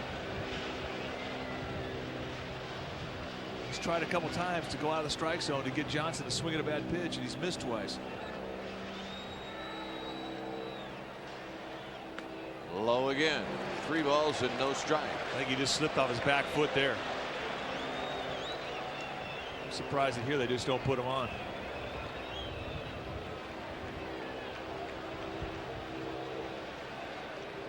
Set up the force and take your chances. Nikowski could get a ground ball.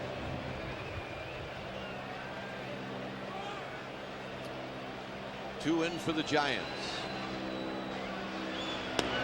Strike. Pretty nasty 3-0 pitch. Knee high outside on the black.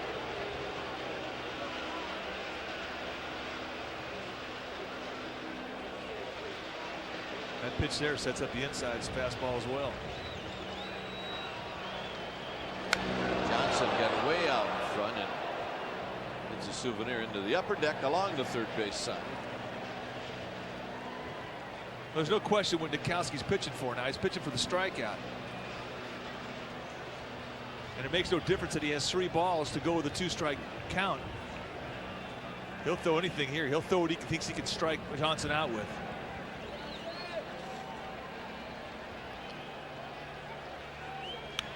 And Johnson hit it off the post of the backstop, and it's still 3-2. Short swing from Johnson.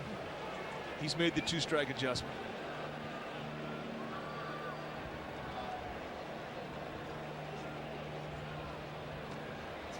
So a good battle going on between Nikowski and Brian Johnson. Infield is in. And he struck him out on a breaking ball. And Nikowski is an out away from getting out of a jam. Now that's outstanding pitching right there from Nikowski. He worked the count on both sides of the plate with a fastball to get to a 2-strike count, and comes in with just as nasty as breaking ball. And he got the strikeout he's looking for. JT Snow singled and scored in the 4th inning. 1 for 2, flied out in the 2nd.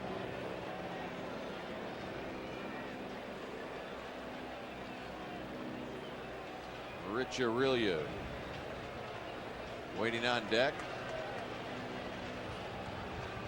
Nikowski throws to Snow, and it's low. Aurelio knows too that, or Snow knows too that they have a mulligan here. He has to be selective. Nikowski's going to go after Snow the same way he went after Johnson. He's going to try and strike him out, or at least throw him something off speed in a good location to take the sting out of his bat. He doesn't have to give in to the fat part of the plate.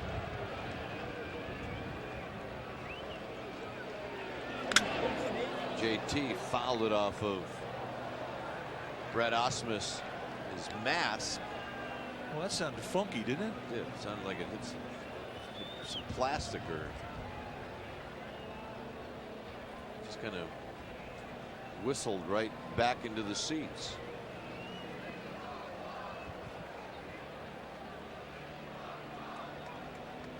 One ball, 1 strike.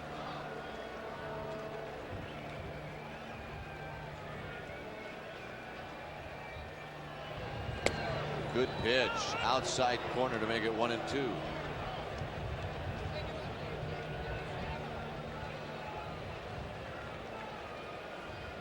JT had a little meeting with himself as he walked out of the box. A gust of wind and Snow will step out.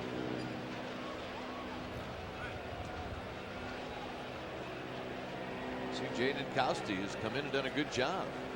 Well, he's 1 pitch away from pulling off a miracle here.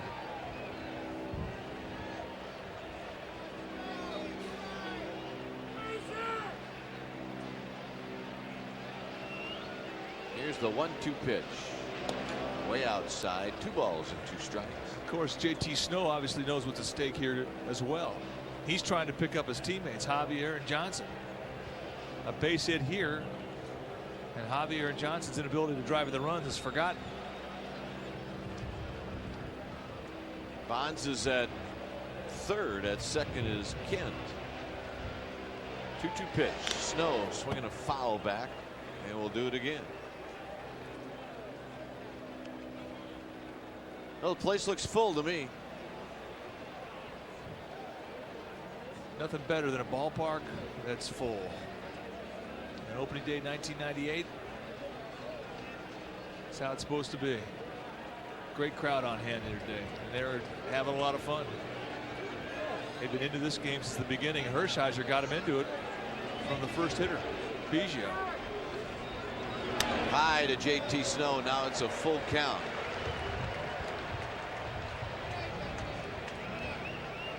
And Rich Aurelia hoping that he's going to get a chance to swing the bat here in the 5th inning. Snow in the same spot Brian Johnson was. You just don't know what Nitkowski is going to throw here. Struck him out. Inside corner. Nitkowski does a good job, and that'll retire the side. The Giants do pick up a pair. 6th inning coming up. San Francisco 4, Houston 1.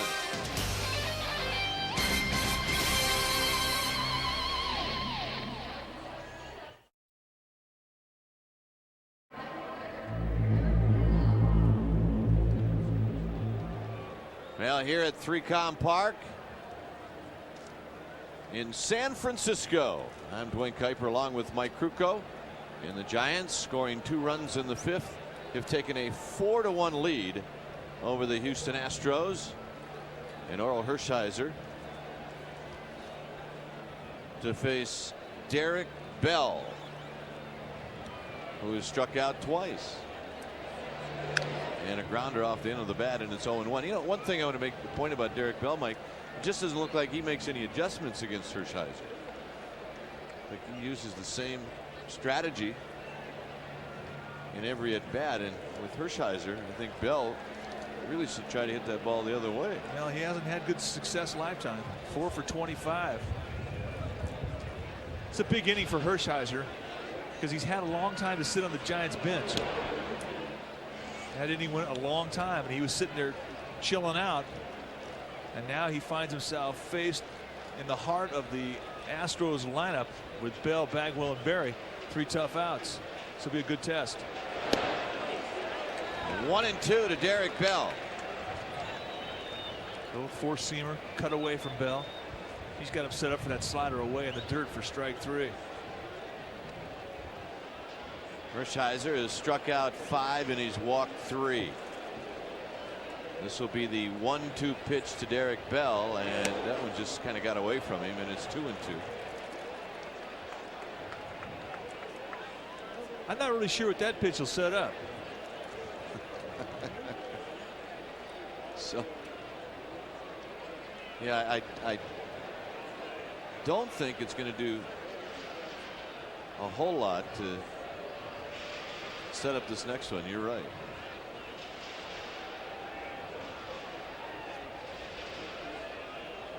Setting up for the breaking ball. He got him for the 3rd time. 1 out. Now that was the pitch you wanted to make the prior pitch when he bounced it, but this is absolutely perfect.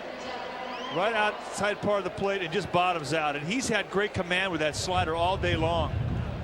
A good pitch for him. You can see the location. You're not going to get hurt in that location even if there's contact made. And that is a weak spot for Derek Bell, set up by the fastball that got the 2nd strike. Here's Bagwell, who bends back and raises his arms to get out of the way. Hard stuff in, soft stuff away. You'll backdoor him with sinkers. Worked out outside part of the plate with sliders. Changeup.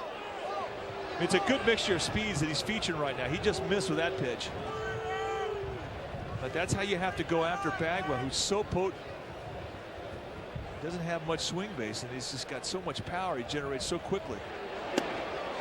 Backdoor sinker. There's the big swing by Bagwell. Still good movement on the fastball from Hershiser.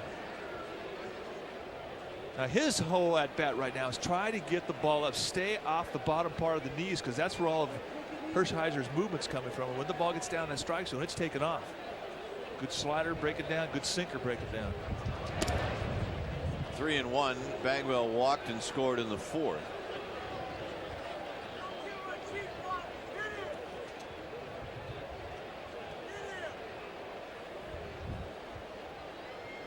Johnson with the signs, and Bagwell hits it foul. And they had 5 people down there with gloves, and they all missed it. It's a little short. Dick Gregory, the bald dude on the third base side. He blows right past the net. Finds himself a kid. Nice going, Dick.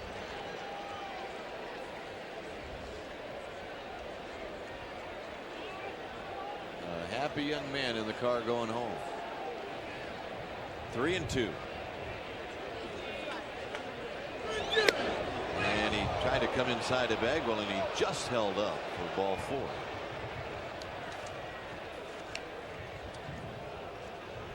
Well, will the San Jose Sharks remain in playoff contention? Find out when they take on the Calgary Flames tonight at 7:30 on Fox Sports Bay Area.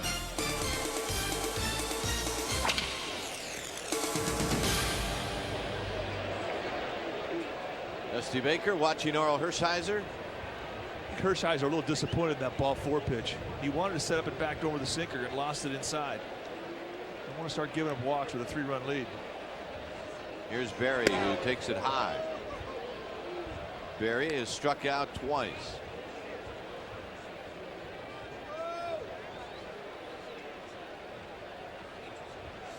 Johnson goes out to have a word with number 53. It's a little weird, number 53 on Hershiser, who's worn 55 his whole career. Wears 53 out of tribute to his idol, Don Drysdale, his mentor.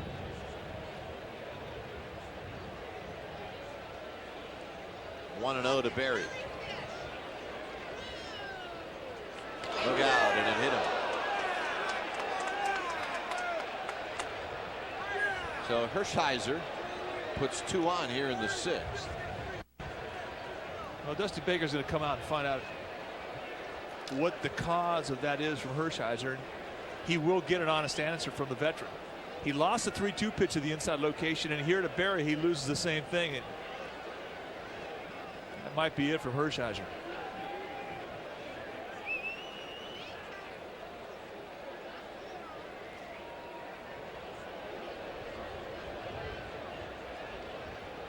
If he's tightened up or something, they'll take him out now.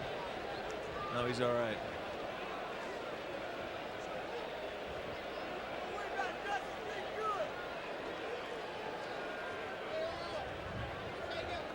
Now Derek Bell thinking about his 3 at-bats. He struck out 3 times. This is the pitches that he has thrown. Derek Bell. Stay down and away to Derek Bell. And that's exactly where Hershiser established the at-bats and was quite successful, slapping a hat trick on him. 3 strikeouts. Moises Alou has doubled and walked. Low and away, 1-0. Now the table set again for Moises Alou. The last 3 games that Alou has had against Hershiser, he has hit a 3-run homer in each of them. 2 in the series last year and 1 in Houston this year.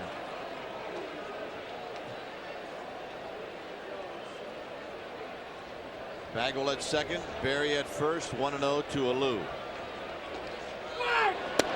Low and away, 2 balls and no strikes. He's pitching for that ground ball. He's trying to get that sinker down around the knees that bottoms out to get Alou to fish at it. It's a big pitch right here. Alou will look for something that he can drive.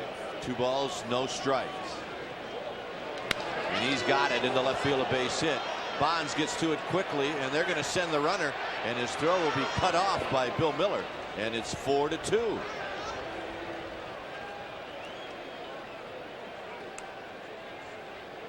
A base hit for Alou, and an RBI, and that'll bring up Hidalgo. Well, Hershiser went about as far as he could go with Alou. He tried to get him to come out of the strike zone the first 2 pitches, got to a 2-0 count, and then he had to come in. Fastball right over the plate. And I guess you have to sort of feel that holding Alou to a single was not a bad job.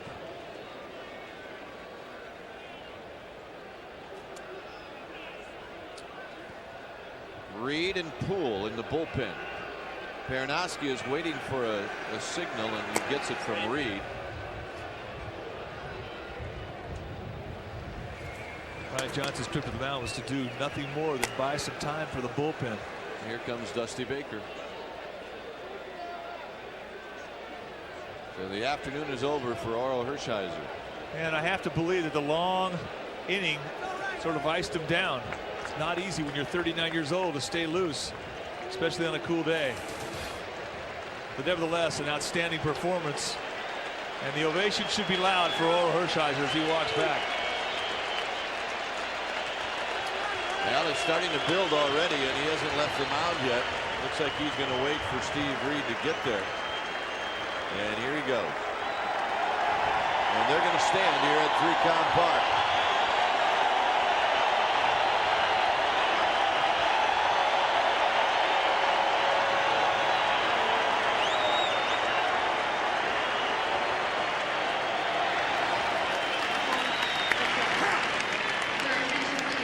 So Orel Hershiser tipping his hat to the fans. He leaves the ball game. Reed is in. The Giants have a 4-2 lead.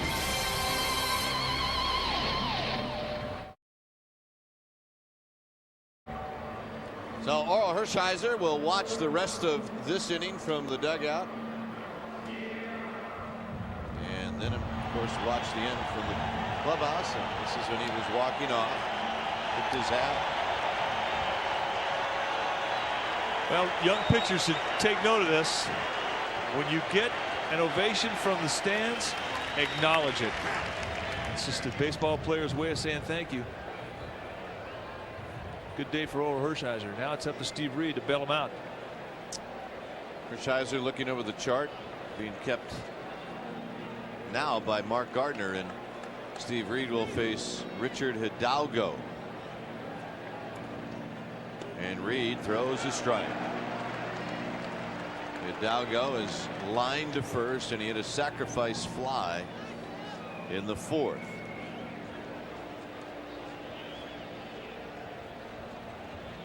Reed has pitched 5 innings. He's had 2 walks, 3 strikeouts, is not allowed a hit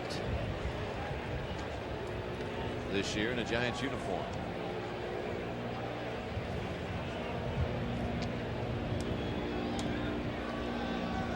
Barry is at second, and at first is Moises Alou.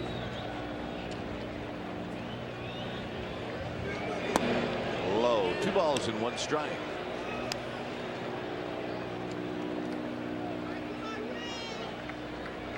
Now John Johnstone has joined Jim Poole.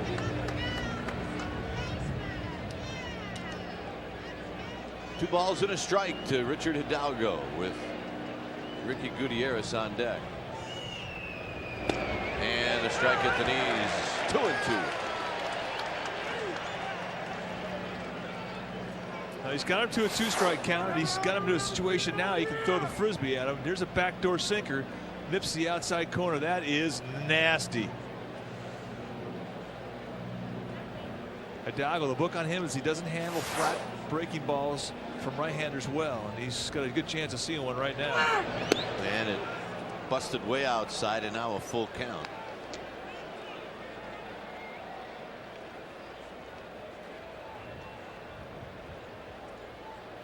Hidalgo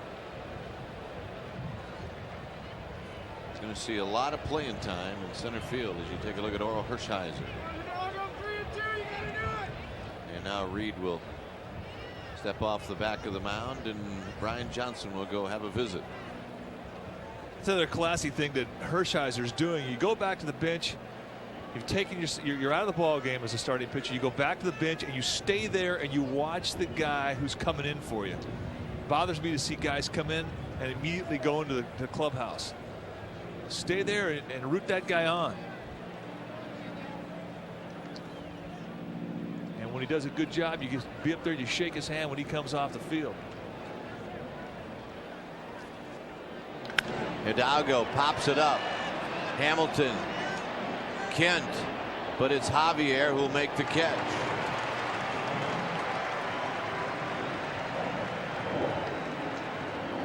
Two outs for Ricky Gutierrez.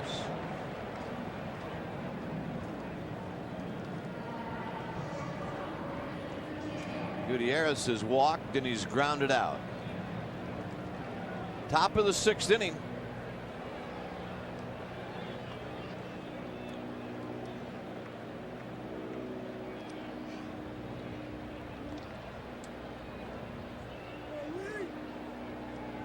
Ricky Gutierrez. And there's the breaking ball that starts out at the hitter and it goes into the strike zone. Oh, a lot of give from Gutierrez. It's tough to hang in there when Reed drops down from the side if you're in that right side of the batter's box. And look out. The bat ends in foul territory and it's 0-2. Not a bad bat throw. No, he did good.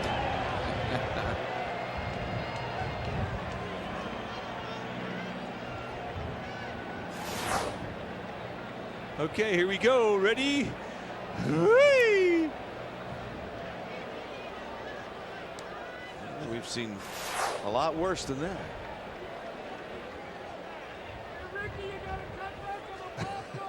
Oh, 0-2 to Ricky Gutierrez. Jim Poole and John Stone still warming up.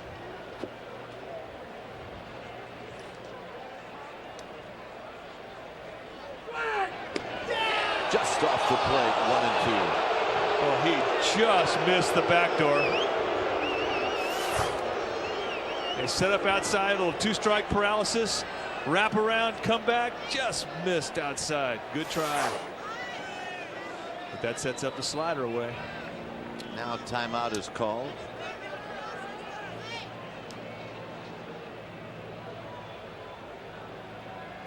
One ball and 2 strikes to Ricky Gutierrez. Popped him up. Kent. Snow. Kent makes the catch. So Steve Reed does an outstanding job replacing Arl Hershiser. It's the bottom of the 6th inning. Coming up 4-2 Giants.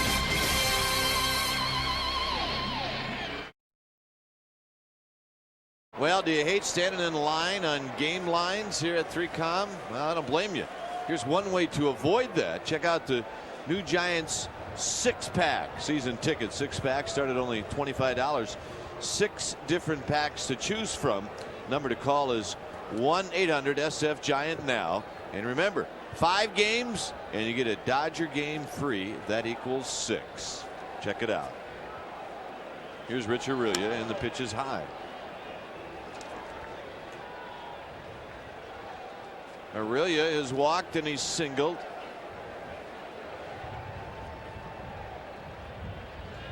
Witkowski pitches and the pitch is hit high to right field. Derek Bell fighting everything, but it's Hidalgo who makes the catch. And I think that Derek Bell was happy to see Hidalgo come over. That was a tough play for the Astros right fielder Derek Bell.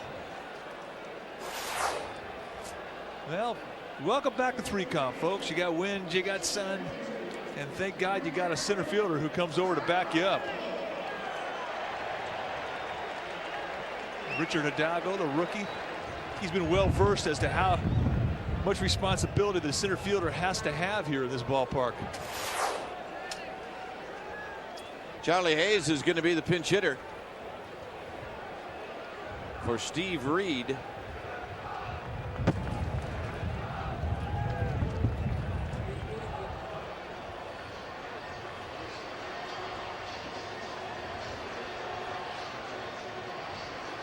So Reed pitches 2/3 of an inning and does an outstanding job. And here's Charlie Hayes, 2 for 7 on the season with a home run and 5 RBIs. And it's a strike at the knees. 0-1, top of the batting order, and Darrell Hamilton on deck. 6th inning.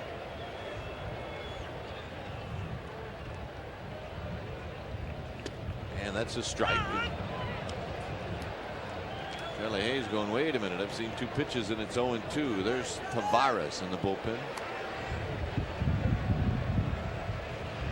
Charlie Hayes not afraid to get down to the count. Good 2-strike hitter. Good off-field hitter. Outside. I'll tell you what though, Witkowski's been dealing.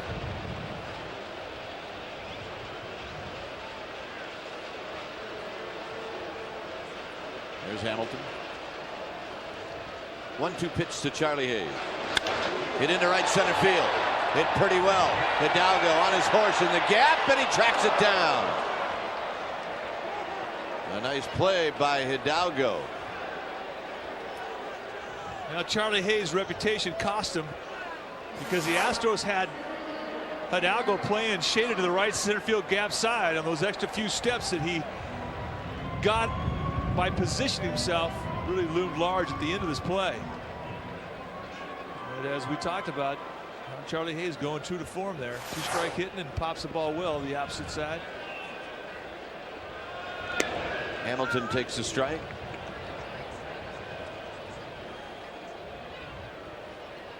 Hamilton doubled the lead off the 5th inning. Outside from Nitkowski. 4-2 Giants. Nitkowski winds and throws, and Hamilton hits a ground ball to Berry at third, and he will flip it across to Bagwell. And Nitkowski with a good inning. 1-2-3. Giants retired in order. 7th inning coming up. 4-2. Giants leading.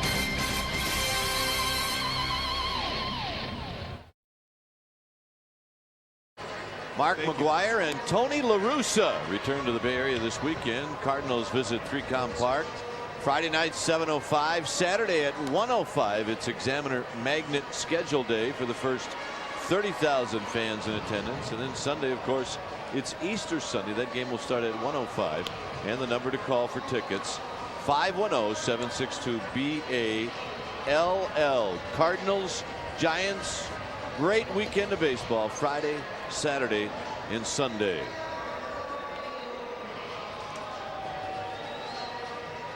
Julian Tavares on the pitch for the Giants.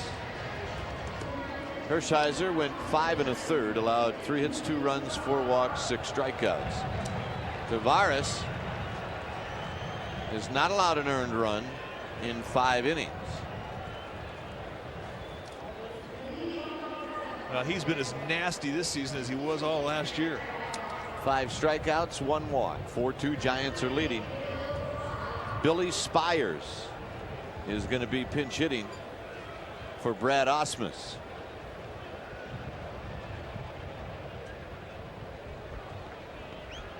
So Spires is the pinch hitter.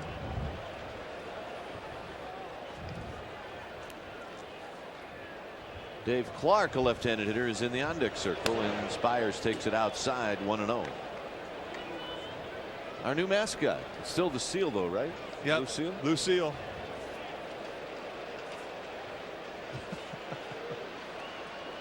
Having fun. Here's the 1-0 pitch to Billy Spires, and it's low and in.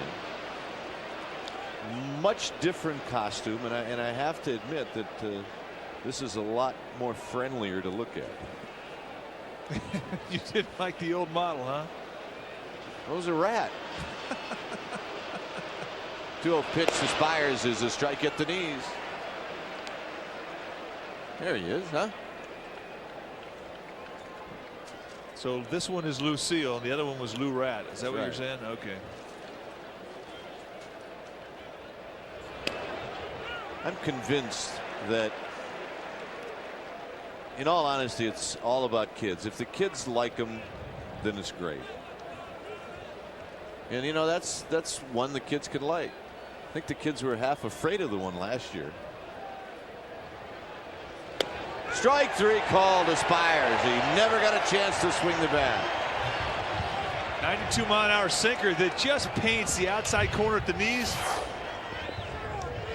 This guy has just got some unhittable stuff at times. And for Spires, who is an excellent pinch hitter, all he can do is watch. You can see how perfect that pitch is location-wise, right on the black. See ya. Here's Clark. It's a rough AB right there.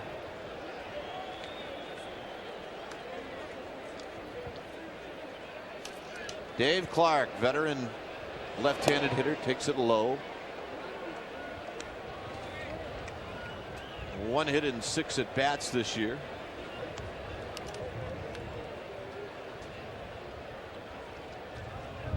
Had 22 pinch hits last year, which led the major leagues. One thing that the Astros can do is throw an experienced at-bat at you late in the game. Jack Howell, Dave Clark, Tony Eusebio, Carl Everett, Tim Bogart, all those guys good pinch hitters. You saw Spires. Swing and a miss to make it 2-1. Now, those pinch hits that Clark got last year came in a Chicago Cubs uniform, and he was with Chicago then for the second time.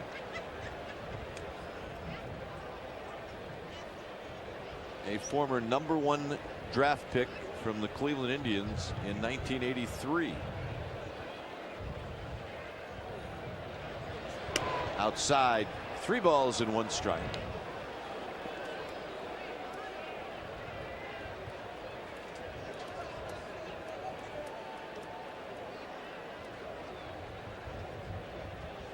Now Tavares has to come in. Here's the pitch. He walked him.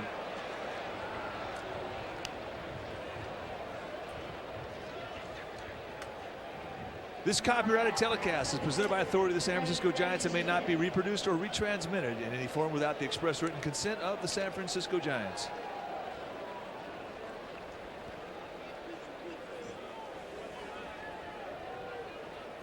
Biggio is 0 for 3, lined into left center field. A nice play by Hamilton to lead off the game. And then he struck out and flied out. Clark with his lead at first, and the pitch to Biggio, who scoots by Brian Johnson, and Clark will go into second base. That'll be a wild pitch. Well, in Houston and in Arizona both, when we saw Tavares, he was mixing the speeds and he was throwing a breaking ball. But here today it's been all sinkers, and this one just, he really pulls through and throws wide of Johnson. Johnson never really had a chance.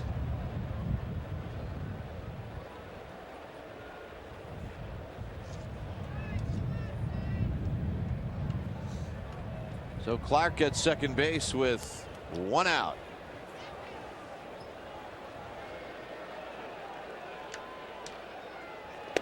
A strike to Biggio, 1 ball and 1 strike.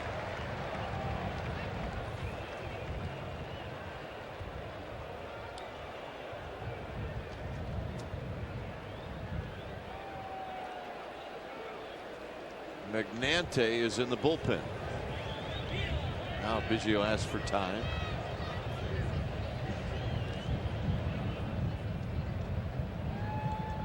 Mike Magnante. 1 ball and 1 strike to Biggio.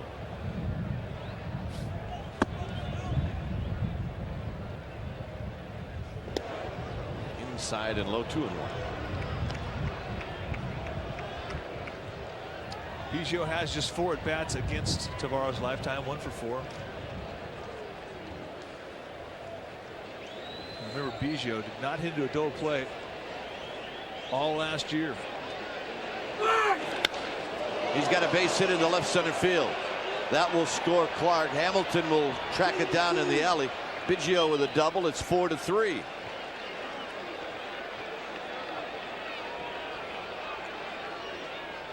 And the Astros are coming back. On Perinoski. And now Dusty Baker's going to come out and talk to Tavares. I think what they're going to tell him is to mix his pitches in. Very predictable. All sinkers so far. Dusty's at least going to ask him why he's not throwing other pitches. When you have a sinker as explosive and as dominant and as heavy as the one that Tavares features, you will oftentimes fall in love with it. But against an aggressive hitting team like the Astros, and they're good fastball hitters, they'll pick up the movement. They'll look to a zone where that movement's going to drop in and they're going to make contact. And there you see the hot zone on Derek Bell. It's got a hole on the outer part of the plate down around the knees. One that Orel Hershiser did a fabulous job of exploiting today to strike him out 3 times. But he also is quick in and down, and that's where a sinker goes. Inside to Derek Bell, 1-0. 4-3 Giants. Jim Poole, John Johnstone heating up in the bullpen.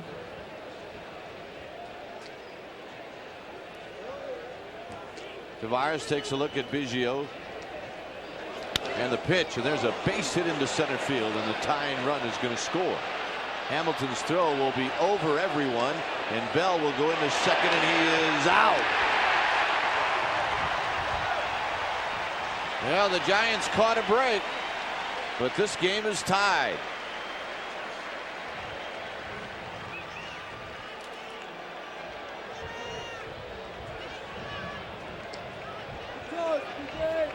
Well, Derek Bell rounded first base very aggressively. A good hustler. And he saw the throw from Hamilton into the plate bypass the cutoff man. And when he saw that, he took off for second base. Not really a good throw from Hamilton, a gambling throw. He was going for the out. But the Giants do catch a break because Johnson comes up, cuts the ball off, and then shoots a P down to second base to put the tag on and get the second out. Here's Bagwell. The difference in that play, Mike, is exactly what you said about Johnson. He went way up to catch it, and he ended up catching it out on the grass in front of home plate. 2-0 to Bagwell. Now, it's a big significant play in this game because it allows Tavares to go after Bagwell out of the windup with nobody on base. If Derek Bell had stayed at first, there'd been one out, and he'd had to pitch to Bagwell out of the stretch. A shot right to Rich Aurelia to end the inning. So Tavares, after striking out Billy Spires, gave up some line drives here in the 7th inning. It's 7th inning stretch time, and this game is tied. Well, there's still some prime seat locations being held for season ticket purchases, and the 17 best game plan is the best way to go about doing it. The 17 game plan includes interleague games, the Dodgers, the Braves, Bat Day, Fireworks Night, and much, much more. They start at only $85, and you also receive ticket holder benefits, including postseason rights. So check it out now. The 17 best game plan. Call 1-800-SF-GIANT now.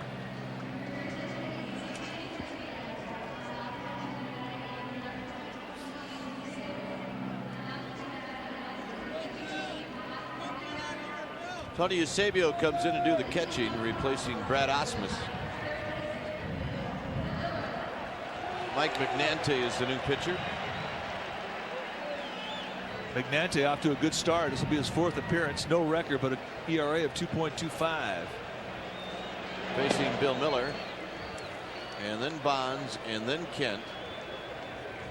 And Miller is 0 for 1. How about the double knee brace look? A strike. We used to tease Don Robinson, the caveman, here in the late 80s when he was with the Giants. He had a huge leg brace on. Bob Brinley used to say he'd strap a lawn boy onto his leg and go pitch. And look at this. He's got 2 lawn boys strapped on. Miller's got a base hit. Strokes him right past McNante. Now he sees that left-handed breaking ball so well. Identify, keep the hands back, and go back up the middle. A very, very disciplined approach. Watch him go in. He sees the pitch. A little bit of hesitation there. He waits for it and goes right back up the middle. Here's Barry Bonds, who singled in his first RBI of the season back in the 5th inning. He's 1 for 2 with a walk.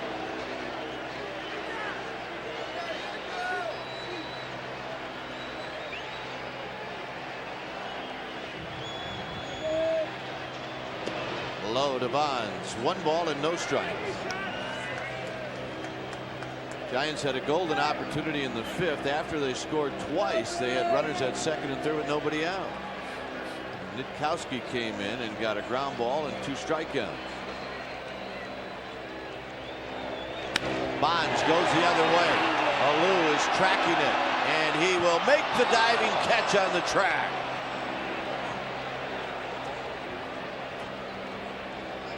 I mean, there are times when the opposition set up a defense that no one would have been there. Now, the ball slicing hard away from Alou. It goes to his backhand into a belly slide. It's an exceptional play. Made difficult by the sun in his face, the wind, and the ball slicing away from him. Moises Alou comes up with a gem. And you're right, Kai. What's he doing playing there? Here's Jeff Kent. 2 for 3, a single, a double, 2 RBIs.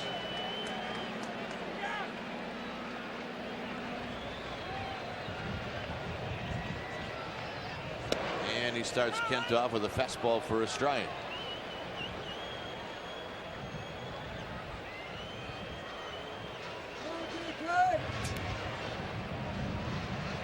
Well, the Cardinals finally hung on to beat the Rockies 12-11.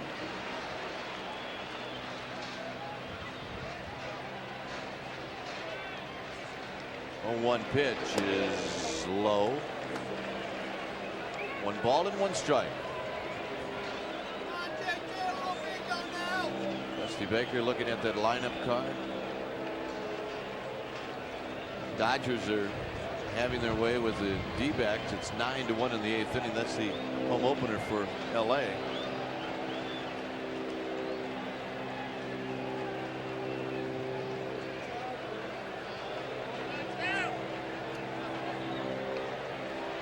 One ball and 1 strike.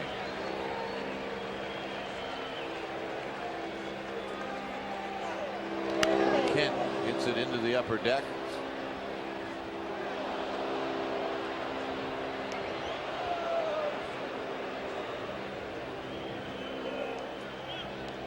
Very unusual to have 4 left-handers in the bullpen, which is what the Houston Astros have. Of course, their anchor, their closer is Billy Wagner. Wagner of the 99-mile-an-hour fastball. Miller off of first. Here's the pitch to Kent, and he swings and fouls it straight back. Good swing. Swing is so quick, so compact, and so powerful. Last at bat, sitting on a 2-strike hold, banged a double off the wall in left field.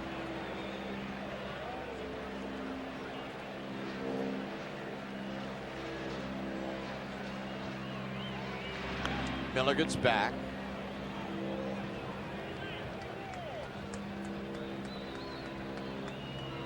The ball got loose in the bullpen and it ricocheted out to Moises Alou.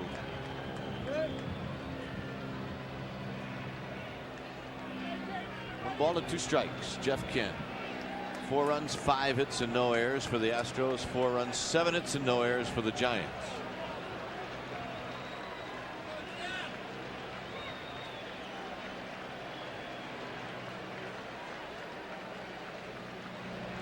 Kent rips one, but it'll be foul. Well, he dropped the head on that breaking ball, slid right into the down and in location,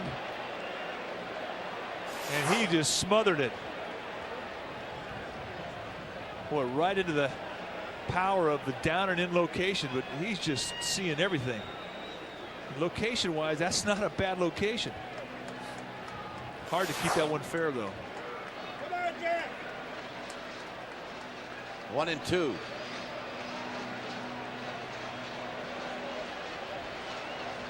And Miller gets back easily.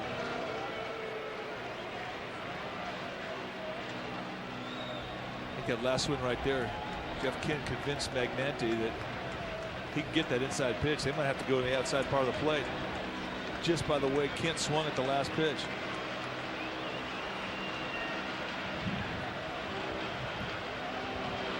Kent hits one high and deep into left center field. Hidalgo back at the track, and he makes the catch. That ball was killed. The winds of 3-com ate that up. Only thing to keep that ball in the ballpark. Again, good 2-strike hit, gets a ball out of the plate. Compact swing, and the only thing keeping this thing in the yard were the winds. Here's Javier. A couple of ground balls and a fly ball 0 for 3.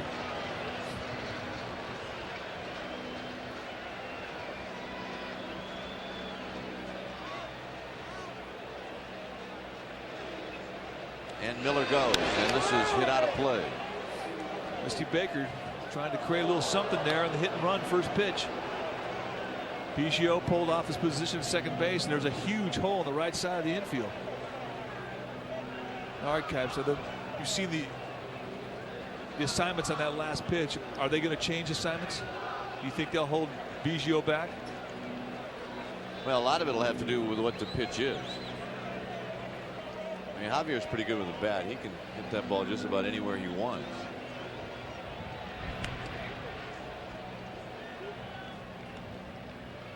It's always interesting to try to figure out who is making the calls with those middle infielders. It's not always the shortstop. It's usually the guy that's been out there the most, and in this case it would be Biggio. Javier swings and misses 0-2. Good changeup from Magnante. Give you great arm action with that off-speed pitch.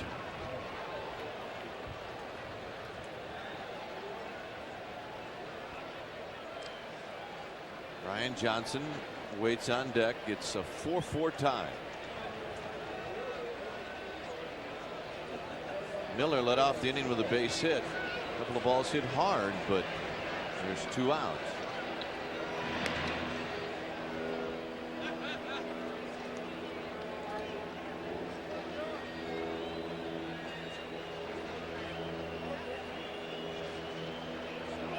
Magnante is the 3rd left-hander the Giants have seen in this game. Malama, Nitkowski, and now Magnante. Javier hits one to center field. Hidalgo will come in and make the catch. 3 fly balls. The Giants are retired. We'll head to the 8th. It's the Houston Astros 4 and the San Francisco Giants 4.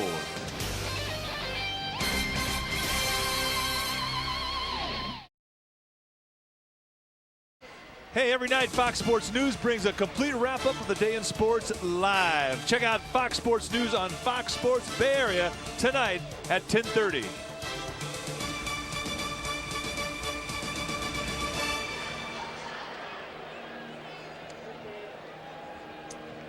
Well, this little guy has enjoyed the ball game so far. Caught him earlier in the game, and I must say that judging by his face, he's enjoyed the food here at the ballpark. Well, he's got his colors on. Giant shirt. Here's Sean Berry. Swing and a miss.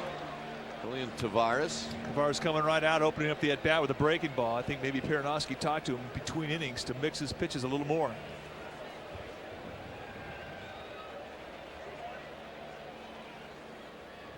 And the right-hander comes back with the next pitch, and it's inside. 1 ball and 1 strike. You know, Rob Nin talked about this Astros team as the one team that really gave him fits with his fastball. And when Nin was in Houston, he had a brilliant 2 innings, struck out 5, but threw a lot of curveballs. 1-2. The point being is that, especially with the Astros team, who are so quick and so powerful, you cannot lock yourself into predictability. No matter how hard you throw or how much movement you have on it, they'll turn it around. Outside to Sean Berry, it's 2-2.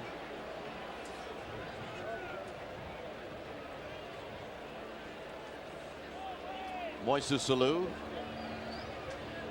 on deck, and he struck him out swinging.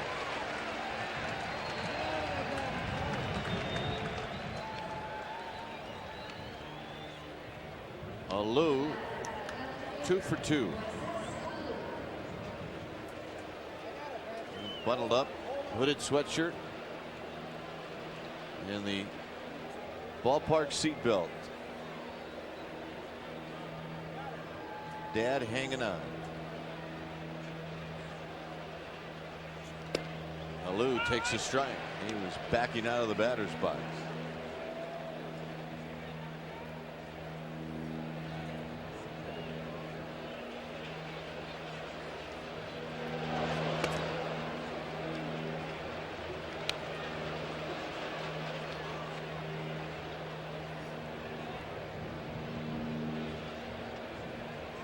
Straight away in the outfield for Moises Alou. Low and away, 2 balls and 1 strike. Alou really has not gone out of the strike zone much at all. Not only in this series, but he was the same way in Houston. When he goes after a swing, it's usually at a ball that's in the zone. He's seeing it well right now. 3-1.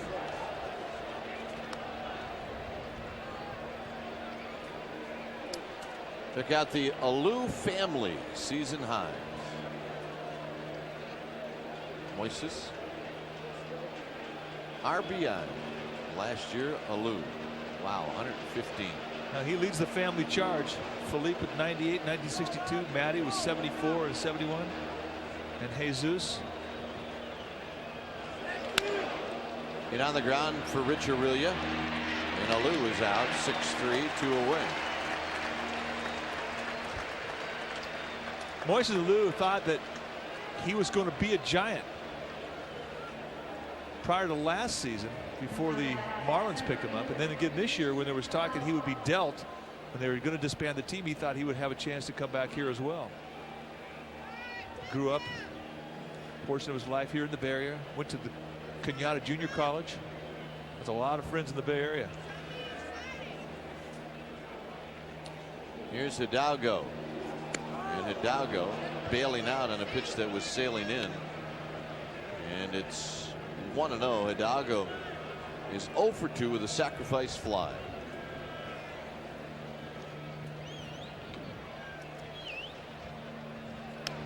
And he had a mighty swing.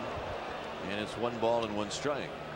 Now I got to believe that both these guys, Hidalgo and Tavares, have had experience against one another. They both play winter ball in the offseason. Tavares in Dominican and Hidalgo in Venezuela.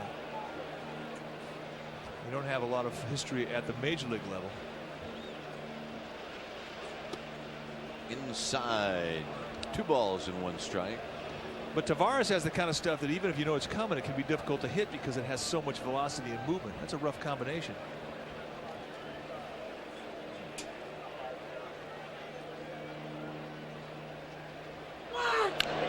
Swinging a grounder foul. The net won't reach it. Net's having a rough day. I don't know. I like the attitude though. Get your jersey, get your colors, Bring your net. get your net. 2 balls and 2 strikes. And now Hidalgo stepping out at the last minute. This press guide is telling us this kid is 22. He signed when he was 16. He's got 6 years in pro baseball. Strike 3 call. And Hidalgo says something to Charlie Relaford, and that will end the inning. 7.5 in the books. And the Astros and Giants are tied. Johnson, Snow, Aurelia coming up. From 3Com Park in the home opener for the Giants, I'm Dwayne Kuiper along with my fabulous partner Mike Krukow in a 4-4 ball game as we head to the bottom of the 8th inning. Giants hats and fans all over this ballpark. And Brian Johnson will step in, and Johnson's got the hat trick. He struck out 3 times. McNanty on the mound, and he swings and misses, and it's 0-1. Reputation of a first ball fastball hitter. McNanty going with a changeup to get strike 1 on the swing.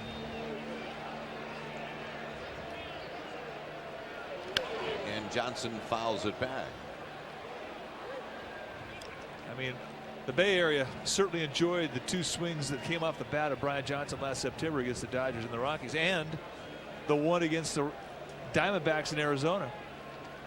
Well, everybody around the league is watching the same thing, and they're thinking this guy, they're not going to give in to him first pitch. Absolutely not. And Johnson goes down for the 4th time. Rob Nen getting loose as JT Snow walks up to home plate. It's one thing Rob Nen's going to have to learn to do, and that's get loose at 3Com. A little different than at Pro Player Stadium in Miami. Yeah, what, 3 throws and you lose there? 3 throws, you're into a full sweat.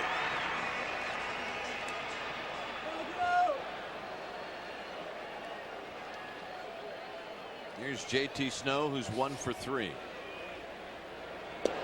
Low. Rich Aurelia on deck.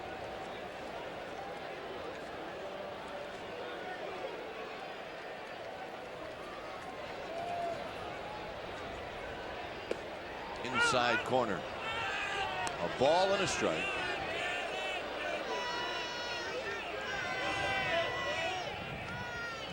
It can be difficult at times to hit late in the game, especially in a big crowd like opening day. I mean, to a degree, this game becomes a home run derby game and a tie ball game. Yep.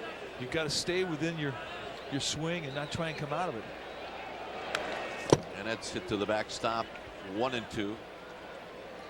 Doug Henry, former Giant in the Astros bullpen, getting loose.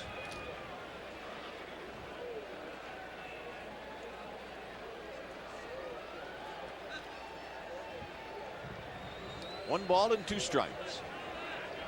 Here's the pitch. Inside.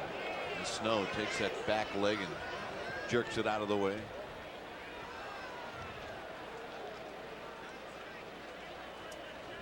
A little bit of chill up here in the booth, you know? Feels good. Snow into the seats. I haven't felt my hands or my feet since the 4th inning, but hey, feels good. When Roger Craig and Al Rosen took over in 1985, the one thing that they told us was that we could not complain about this ballpark anymore. Up until that time, the loudest complaints were coming from the players who played here. And believe me, the players who had to come in and were visiting teams, they complained loudly, but we would out-complain them. Well, that ended when Rosen and Roger Craig took over. Snow hits a high pop-up that Gutierrez will backpedal and struggle and fight and finally make the catch. Yeah, if you complained in those days, you get called into the principal's office. Well, wrestling match from Ricky Gutierrez. Backs up, slides to his left, and does the basket catch and says, I had it all the time. One more look. I got it. I got it. I think I got it. Yes, he does. Well, the one thing we used to say was if a guy was caught complaining, he would catch himself and he'd say, oh, it's freezing. My hands are cold. It's freezing. And everybody'd look at him with that look. And then he'd finish off and say, ah, but I like it that way.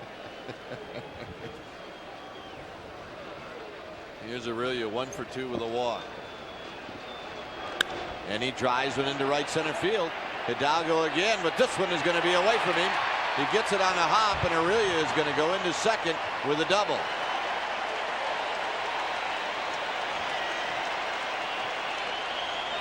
The ball just kept moving away from Hidalgo. Goes with the location into right center field, and it slices away from Hidalgo, who just can't catch up. And Richie Aurelia, a 2-out double, will give Alex Diaz,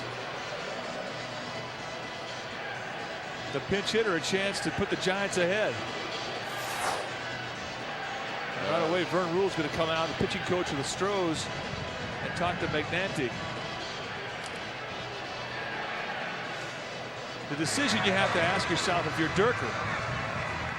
Do you let Magnanti pitch to Hamilton, who's on deck behind Alex Diaz? They have first base open here. Diaz is a switch hitter. Diaz had a base hit in extra innings to beat the Astros in their home opener last week. But what you have is an open first base, and now they're going to change. And Dusty Baker's going to put Bernard up there.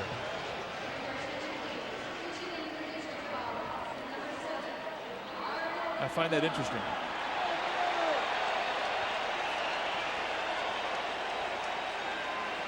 So here's Bernard.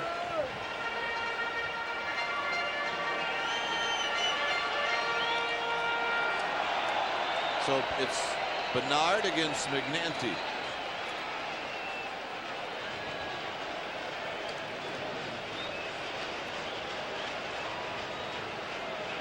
Marvin does not have an official at bat.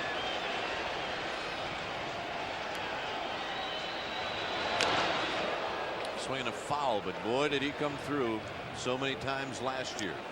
You know, Dusty Baker manages on the gut a lot. And what I find interesting is that Alex Diaz has had 3 at-bats against Magnanti. This is the first at-bat ever, at least at the major league level, for Bernard. But I'm sure Dusty Baker knows something we don't know. Maybe it's the fact that Bernard has had a lot of at-bats against him in the minor leagues. Out of play to the left side, and it's 0-2. Bernard had a great season for the Giants last year, pinch hitting.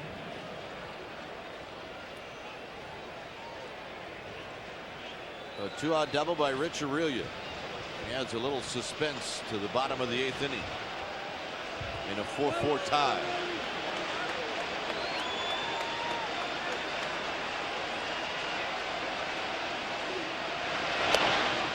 Away. 1-2.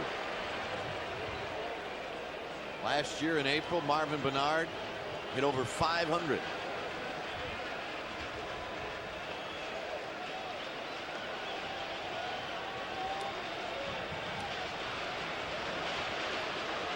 The 1-2 pitch. Low and away again. That time not close.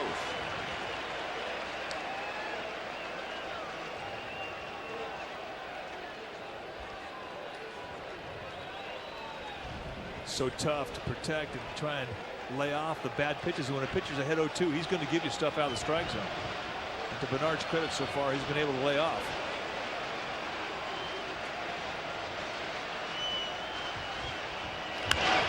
To the right side for Biggio, who has it, and he throws out Bernard, and we'll go to the 9th. 4 runs, 5 hits, and no errors for the Astros. 4 runs, 8 hits, and no errors for the Giants. Rob Nen, who goes out to the mound. The 2 runs in the 7th inning by Houston tied this game. And in a 4-4 ball game, Nen will face Ricky Gutierrez, Tony Eusebio, and then the pitcher spot. Nen has been outstanding. 9 strikeouts in 4 innings. Picked up a save in Phoenix against the D-backs.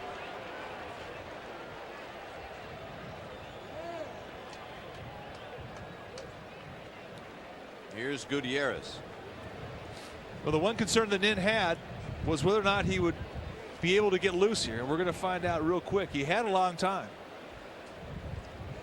He had the entire top half of the bottom half of the 8th rather to get loose. Strike, and it's 0-1 to Gutierrez. Looked like Gutierrez was taking it, the pitch all the way.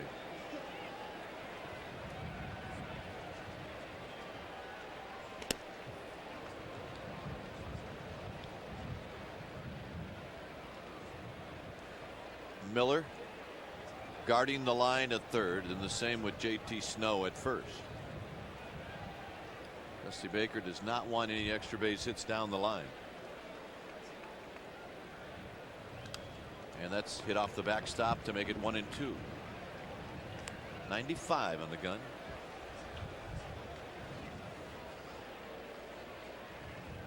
Think about Rob Nen. I think we've talked about it earlier. Not today, but during spring training. You know he's big, but when you stand next to him, he's really big. That's because we're shrinking. Here's the pitch, rolled foul. That could be.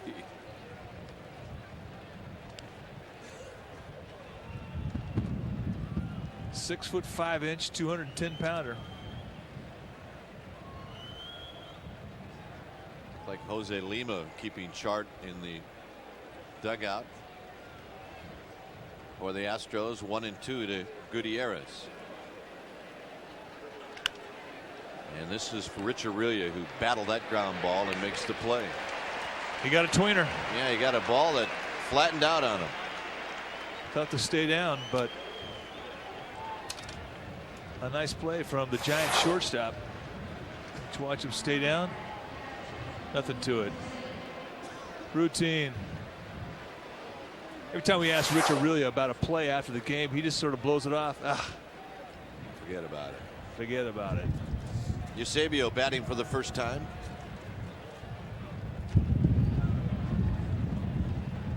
Oh for 2 on the season. And he takes the strike. 96 miles per hour on that last fastball. Eusebio 1 for 6 lifetime. A single off of Rob Nin.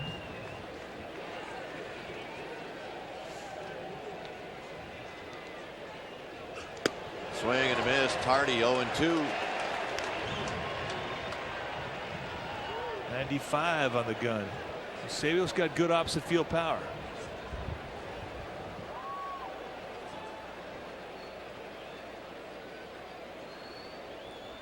We're in the 9th in a 4-4 ball game. The 0-2 pitch to Eusebio is down and away. 1 ball and 2 strikes for the Giants in the 9th. When they come to the plate, it'll be the top of the batting order, and Billy Wagner is loosening up in the bullpen. You see Hamilton, Miller, and Bonds.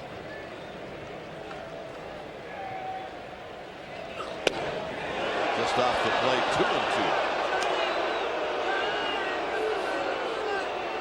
Well, 60,047 umpires just disagreed. But I think Charlie Relaford's called a good game today behind the plate. I agree.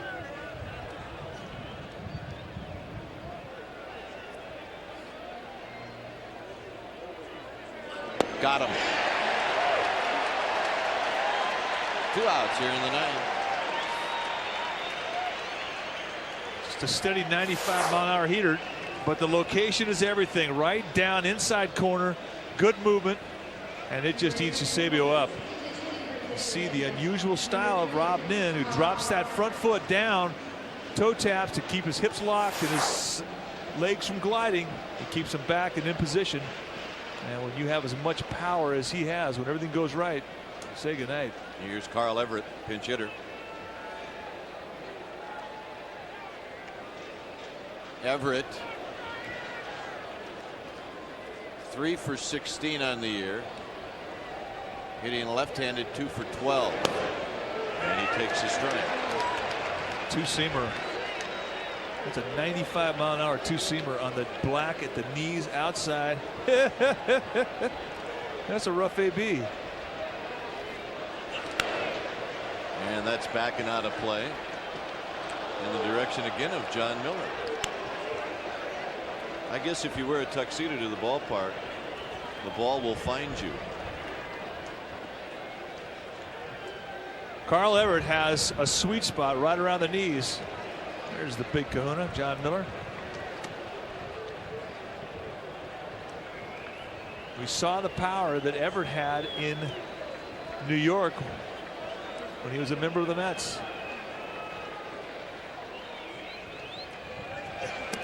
Did he go around? They'll check. No, says Dana Demuth.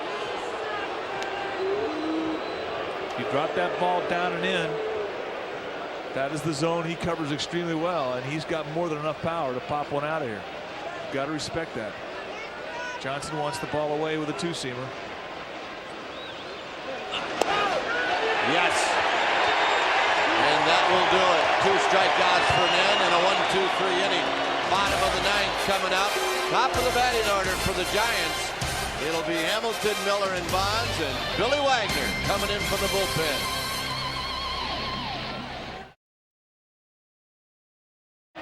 Four to 4, bottom of the 9th.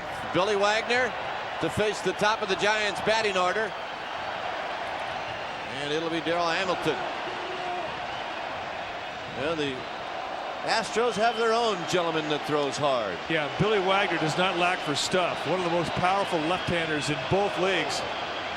I think it's a draw between he and Randy Myers with the Toronto Blue Jays as to who throws the hardest.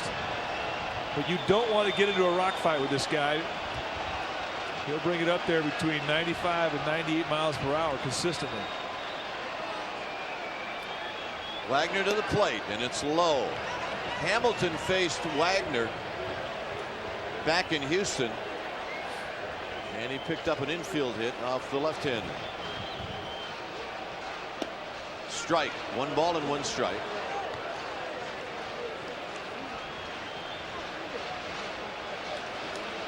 Eight hits for the Giants, 5 for the Astros.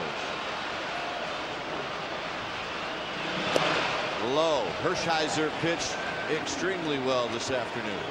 95 on the gun for Wagner. It was a great debut for Orel Hershiser. Victimized by a long inning, stiffened up, had to make an exit in the 6th. 2-1 pitch to Hamilton, a ground ball up the middle. Biggio is going to have to make a nice play, and it is not in time, and the ball scoots by Bagwell, but I'm not sure Hamilton had a chance, but he didn't see it anyway.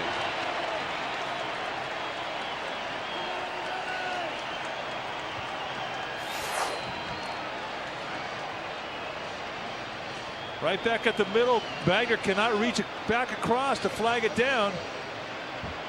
And the long throw not in time, but Hamilton did not see the ball get by Bagwell. Had he have seen it off the get-go, he would have been able to take an extra base. Here's Miller.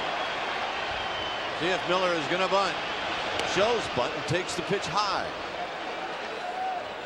Here is where Hamilton can really help out Bill Miller. If he can get a good jump with Miller laying down the bunt doesn't have to be quite so perfect. Outside, 2-0. And right now, all Wagner wants to do is throw a strike.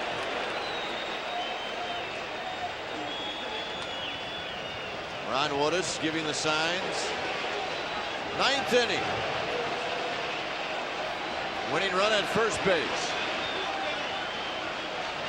The bunt, and a good one. Bagwell's only play is at first, and Hamilton in scoring position.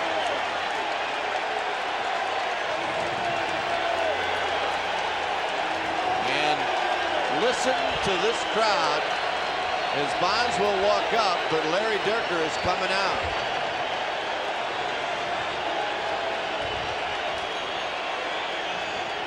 Well, Dierker's going to ask him, who do you want to pitch to? And Wagner is very aggressive mentally. He's going to say, I don't care. So then the decision goes back to Dierker. Do you pitch to Bonds with an open first base and take your chances at a red-hot Jeff Kent?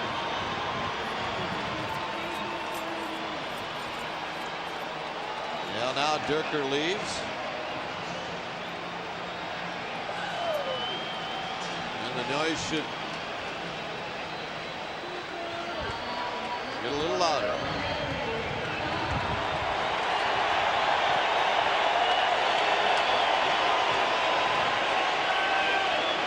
Bonds 2 for 8 lifetime against Wagner.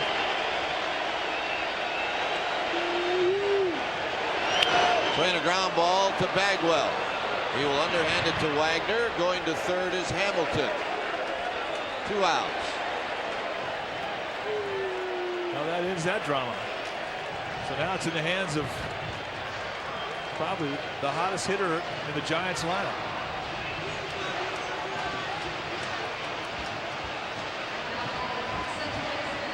And that's Jeff Kent.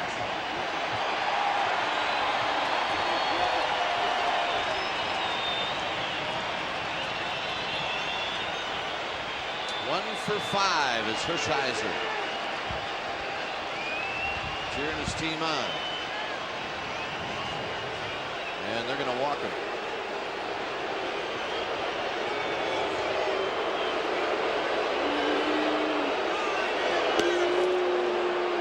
So Stan Javier gets a chance to be the hero.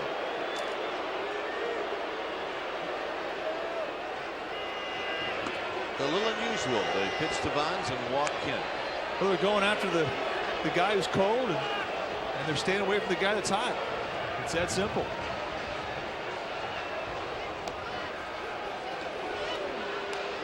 Javier will step up to the plate after this pitch is thrown. And he will walk up 0 for 4.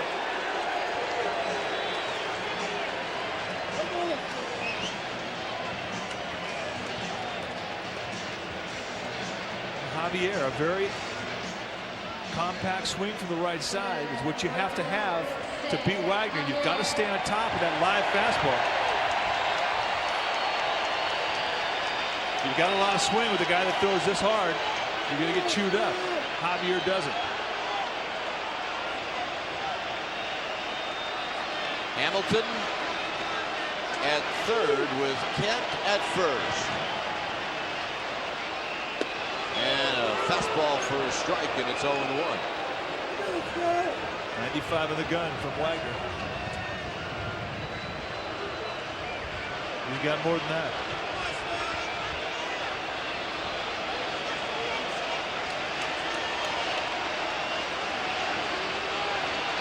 It goes in a swing and a miss, and it's 0-2.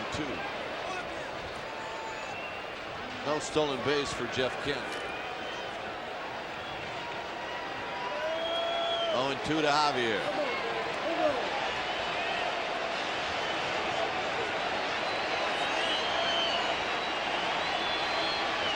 Outside, 1 ball and 2 strikes.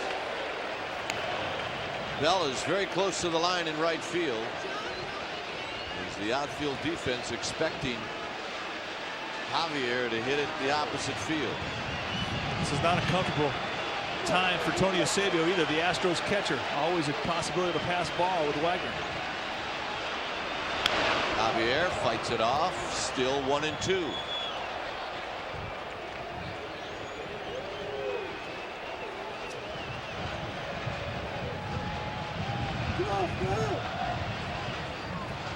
$55,370.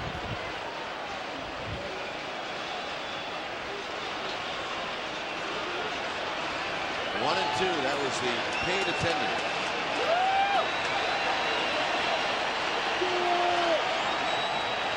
Javier waiting.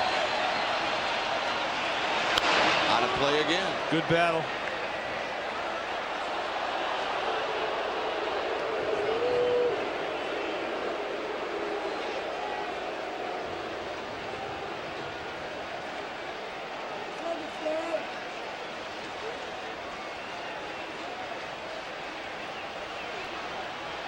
Hamilton at third, Kent at second. Now Javier will step out. The base runners.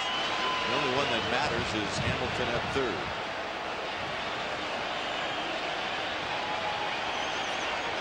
One and 2. Wagner ready. Low and inside. 2 balls and 2 strikes. Ooh. Javier's been hanging out the outside part of the plate, fighting off some nasty outside location pitches. And Wagner crosses him up and took a shot in the inside corner, and he almost pulls it off. Very close pitch. 2-2. Hit on the ground. Gutierrez will stay with it and throw him out. And we are going to the 10th. Extra innings brought to you by Ginsana. When life goes into extra innings, get the energy of Ginsana, the all-natural energizer. Feel your Ginsana.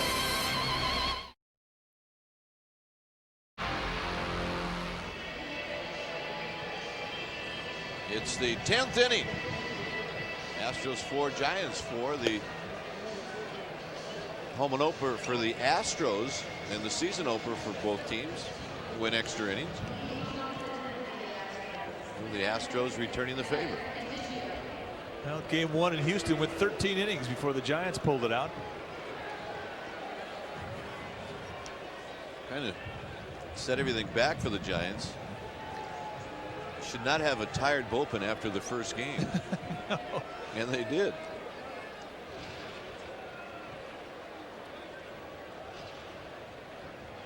bottom of the top of the batting order for the Astros, Biggio, Bell, and Bagwell. Rob Nen striking 2 out of 3 out in the 9th. Biggio is 1 for 4. He doubled in a run in the 7th. Low. Biggio 3 for 13 against Nen lifetime with a home run, as you see. Put 231. I mean, that's a good average against a guy like Nen. Outside corner. Like Brian Johnson caught that in the web with his glove.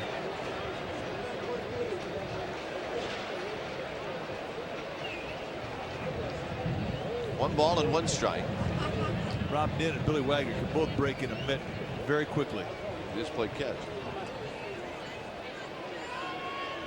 He could break in a piece of plywood. Nen went off the mound to get some moisture on his fingers. As cool as it is today, I'm surprised they're not letting the pitchers blow into their hand. Swing and a miss, 1 and 2. Same breaking ball that Biggio had trouble with in Houston against Nen. You think fastball, a little cutter, just slides out of the strike zone. Good pitch, good location. Here's a 1-2 pitch, and it's hit foul.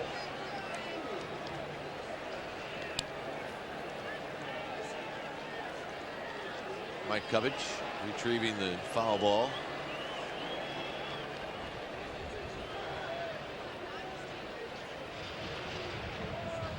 A ball and 2 strikes to Biggio with Derek Bell on deck. 4-4 in the 10th.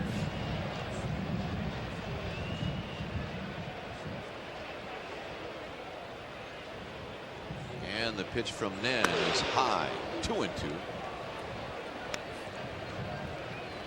Now, if he's not nasty enough, there's a shadow from the light tower that's making its way onto the mound. So as he releases the ball, his shadow is affecting the vision of the hitter.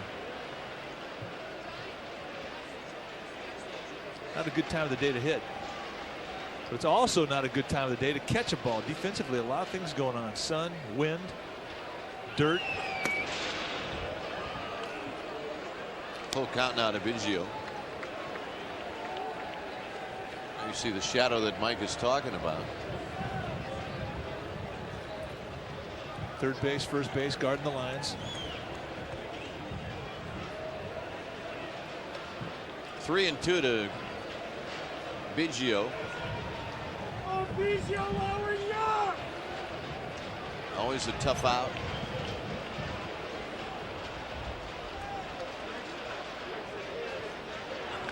And he's hit on the ground for Aurelia, who barehands it, and he throws in time. Rich Aurelia made that play like a third baseman. I think that's the way he had to make it. He knew he wasn't going to get a lot of time because of the great speed of Biggio. Coming in, as you point out, partner, third base style, excellent play. And I have to believe that last winter, when Rich Aurelia played winter ball, he played it as a third baseman. And I think that may have helped to make that play right there. So 1 out, and boy, a big out. And here's Derek Bell. Boy, Biggio put so much pressure on the defense with that speed. You don't have time.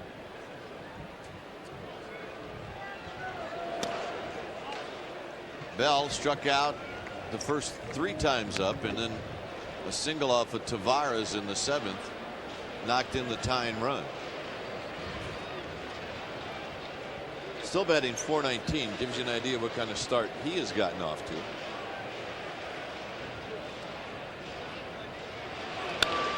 And this is hit in the seats along the right side and a pop-up.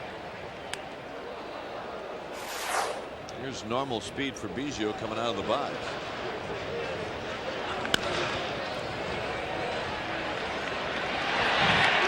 "15 steps to the bag."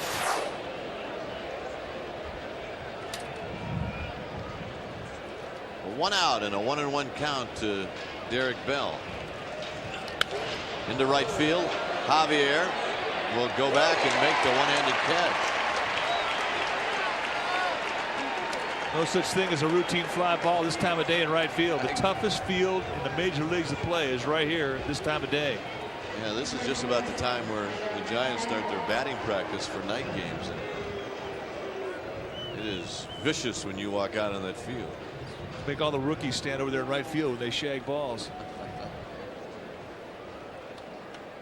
Bagwell. He scored twice, both times when he walked. Single in the first. Lined out to Aurelia in the 7th. And he takes a strike.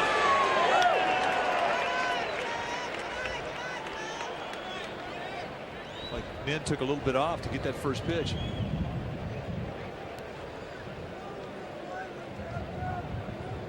Oh, 0-1 to Bagwell. And now it's 0-2. That's a good 2-pitch sequence. He got the first strike on the inside part of the plate, went right back out away with a four-seamer. 87-mile-an-hour speed on the first pitch at 95 miles per hour on the second pitch.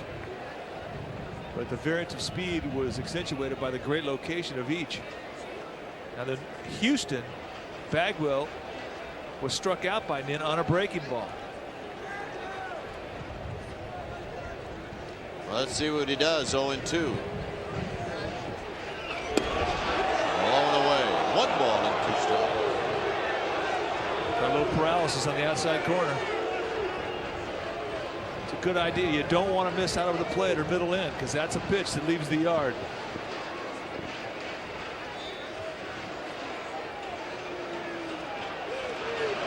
Low. 2-2. Dodgers beat Arizona 9-1 in the Dodgers home opener. The Cardinals beat the Rockies 12-11 at Coors Field. Here's the 2-2 pitch. And it misses to Bagwell. Now a full count. Other finals, the Mets over the Cubs 3-2. Cincinnati is shutting out San Diego 2-0. That game in the 7th.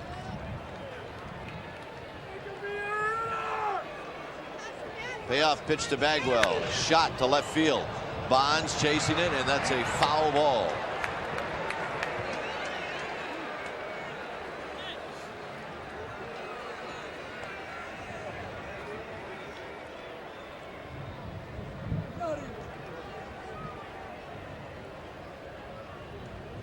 Dusty Baker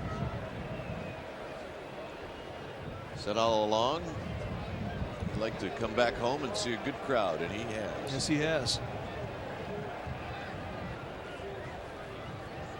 Crowd today anxious to see the 98 version, but also to pay tribute to the 97 team. And Bagwell just got a piece of it.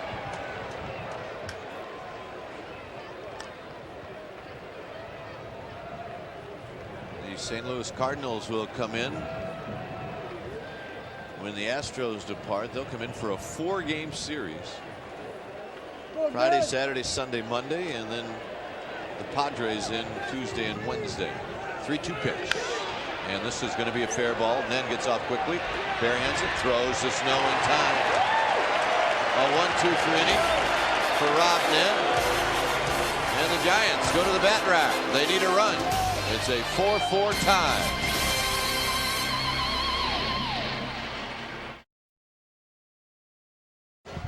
Bottom of the 10th, Giants 4, Astros 4.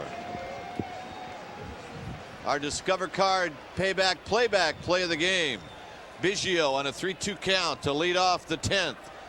Slow roller, Rich Aurelia barehands it, and the throw. And that is our Discover Card payback playback play of the game. It pays to discover. Here's Brian Johnson swinging a foul back, and Brian Johnson would like to put the ball in play. Well, he's sitting on 4 strikeouts right now. That's a sombrero, and he does not want to get a 5th. But this is just about the time of game when he pumps one out here, isn't it? Yeah, you're right. And we're writing the script, aren't we? He wrote it last year. Now, that's the type of pitch that he's really been chasing today. And Well, the left-handers that the Astros have, they keep throwing it. Short curveball. He's just up there hacking right now. But against a guy like Billy Wagner, I mean, he doesn't really give you a lot of time. You got to commit yourself. That's how hard he throws.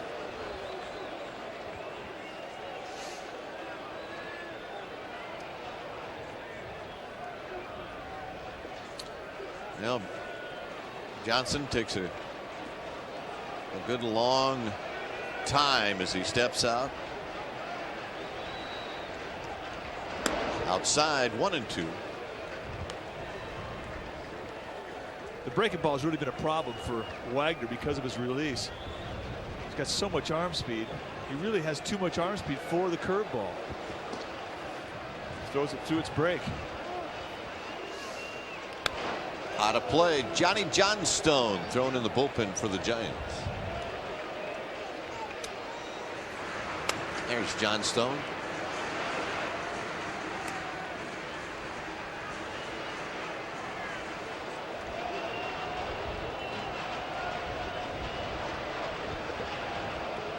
Wagner pitching in his second inning.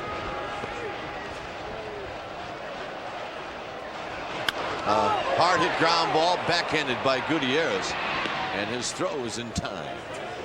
Well, Brian Johnson hit it well. That's a good at bat. Here's JT Snow, 1 for 4.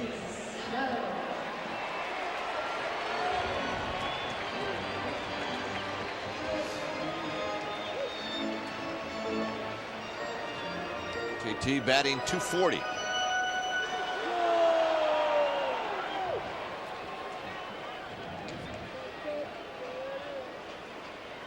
Astros doing the same with their defense that the Giants did, playing Bagwell and Berry, the corners in the infield, close to the line to prevent the extra base hit.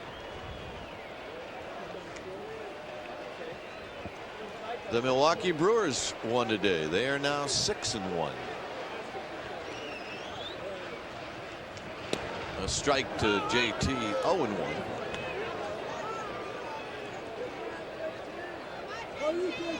Baltimore beat Kansas City. Detroit over Tampa Bay.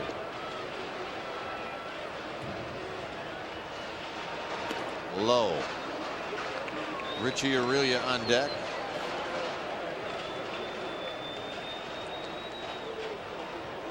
There's Aurelia.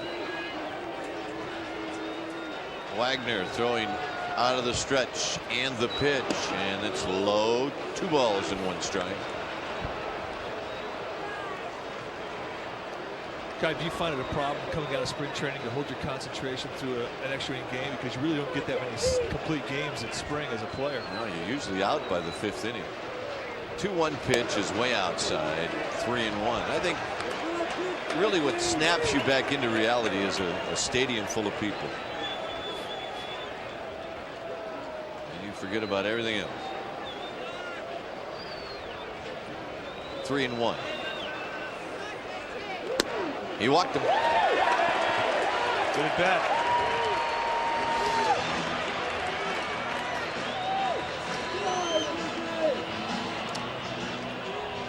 Here comes Rich Aurelia.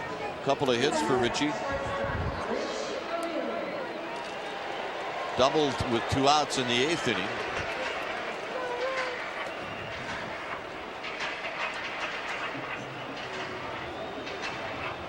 First time in this game that he'll be facing Billy Wagner.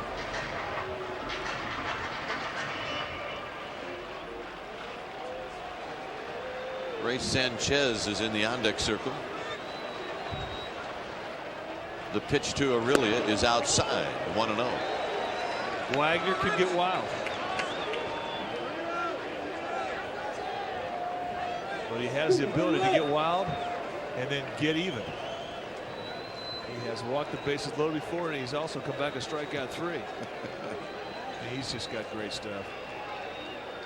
Great stuff. 2-0. Wagner takes a little longer look. He may have thought it was a strike.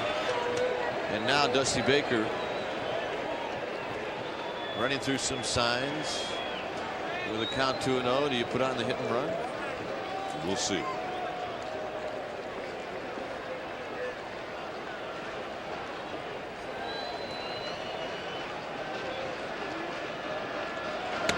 3-0. Last year, Wagner in 66 in the third innings struck out 106 against 30 walks. Earl Hershiser, starting pitcher, and cheering his teammates on. There's a strike as Wagner took a little off. It was only 95. Nice to be able to take something off and still hit 95. Another guy could do it right there, Robbie Dunn. 3 balls and 1 strike to Aurelia. Sean Berry near the line at third. Here's the pitch, and it's high.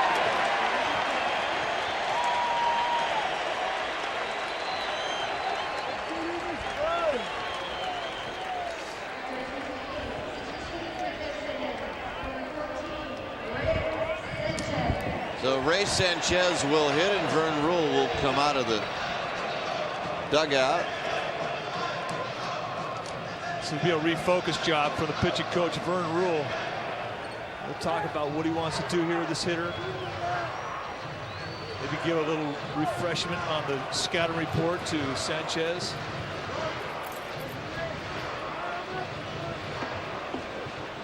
Well, the Cardinals are coming into town Friday. 7:05 will be the starting time. Saturday, you can get yourself the Examiner Magnet, first 30,000 fans, and then Easter Sunday. The Saturday and Sunday games 1:05. The Friday night game 7:05. Mark McGuire and the Cardinals coming in. Sanchez 2 for 4 lifetime against Wagner.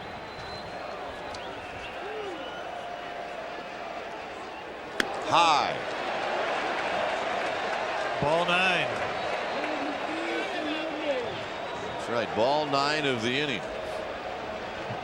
Sanchez struck out in his first 2 at bats against Wagner. Then he got base hits his next 2 times. So maybe he's got him figured out.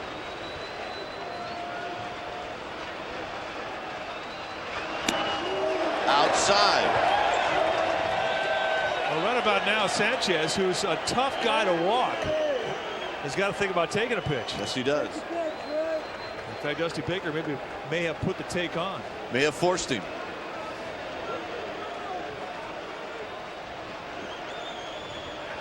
Two and 0.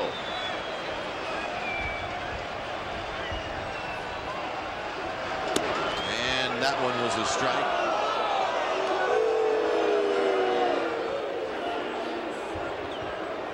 Charlie Relaford says strike, and it's 2 balls and 1 strike with 1 out.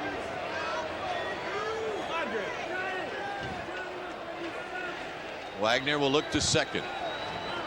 That's Snow. Sanchez will loop into center field. That's going to be a base hit. Here comes Hidalgo. Here comes Snow. Here comes the throw, and it is safe, and this one is over. Snow got around the tag, and the Giants win it in the 10th.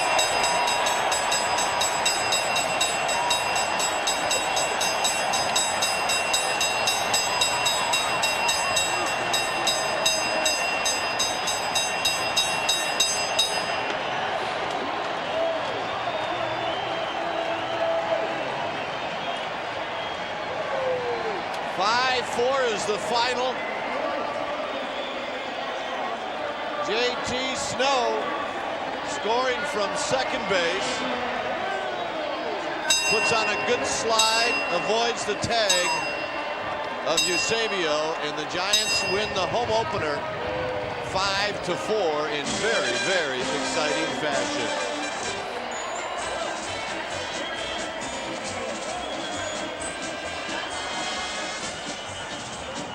Nothing tricky, just a fastball. He backed himself into a corner. He had to come in, and Ray Sanchez, short, quick, geared it all the way back up the middle, got it up where he wanted, and delivered, and here's where the play was made. JT Snow swinging out wide of the tag from Eusebio.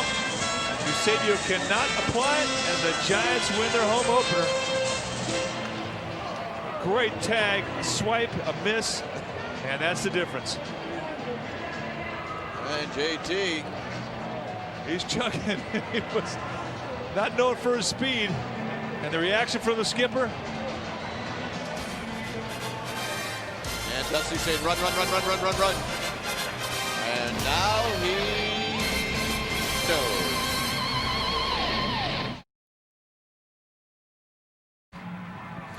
Now there's your final score. The Giants beat the Houston Astros 5-4. 5 hits for Houston, 10 for the Giants. Nen becomes the winning pitcher, and the losing pitcher is Billy Wagner. Well, it was a good ball game, and I guess if you're going to play extra innings, Mike, in their home opener, you might as well do what you did in Houston and win the ball game, and they certainly did. You know, Oral Hershey was talking about what baseball is. He says it's show business, and what you want to do, especially on opening day, is you want to put on a good show, and the best way to do that is to win.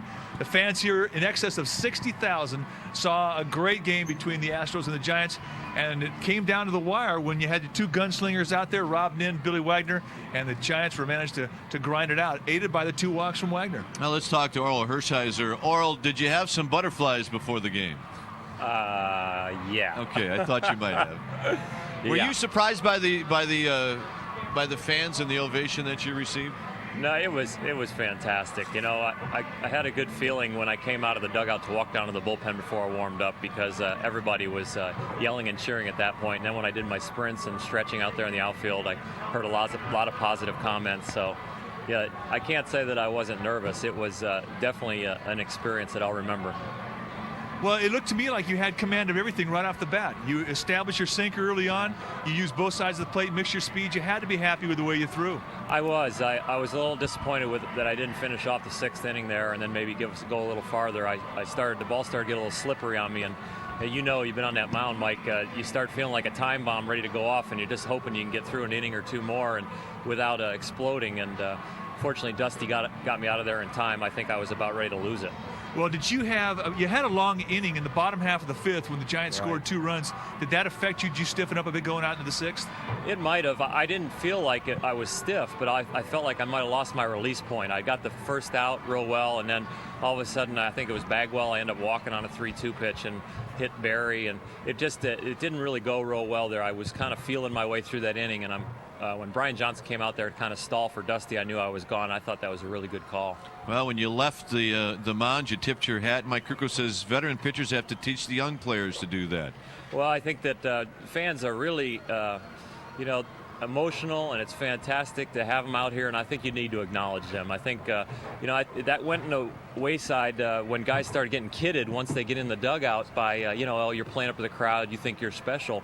But I think that kidding needs to go away in the dugout so that we can continue to acknowledge the fans. Well, nice job today. Congratulations. All right. All right. Oral Hershiser visiting with us after this big win. And Mike, I guess more than anything, any time that you get involved in a home opener, you certainly want to win. You don't want to embarrass yourself. And the Giants are a step, at least in their home record, to defending the National League West, and that's what it's all about. Indeed it is. You want to defend. The defending champions of the National League, the world champions can't do that, but the Giants can. And this nucleus here, as Dusty Baker said yesterday at the Chamber of Commerce luncheon, he said, this is my favorite team I've ever had. And why? Because they're a professional bunch. You saw the way that they stayed tough mentally throughout the game, and it paid off in a victory. All right, the Giants win this one in 10 innings, and they win it in fine fashion by a final of 5-4. Join us tomorrow night at 7 o'clock for Game 2 of this series between the Astros and the Giants.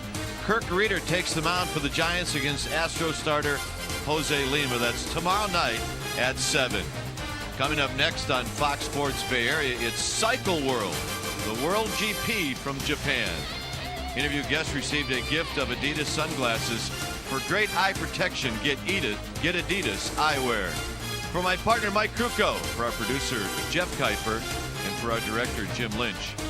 This one was a beauty, and we're going to have many more here on Fox Sports Bay Area. The Giants, after taking a 4-0 lead in this game, end up winning it in 10 innings by a final 4. I'm Dwayne Kuiper. Have a good night, everybody.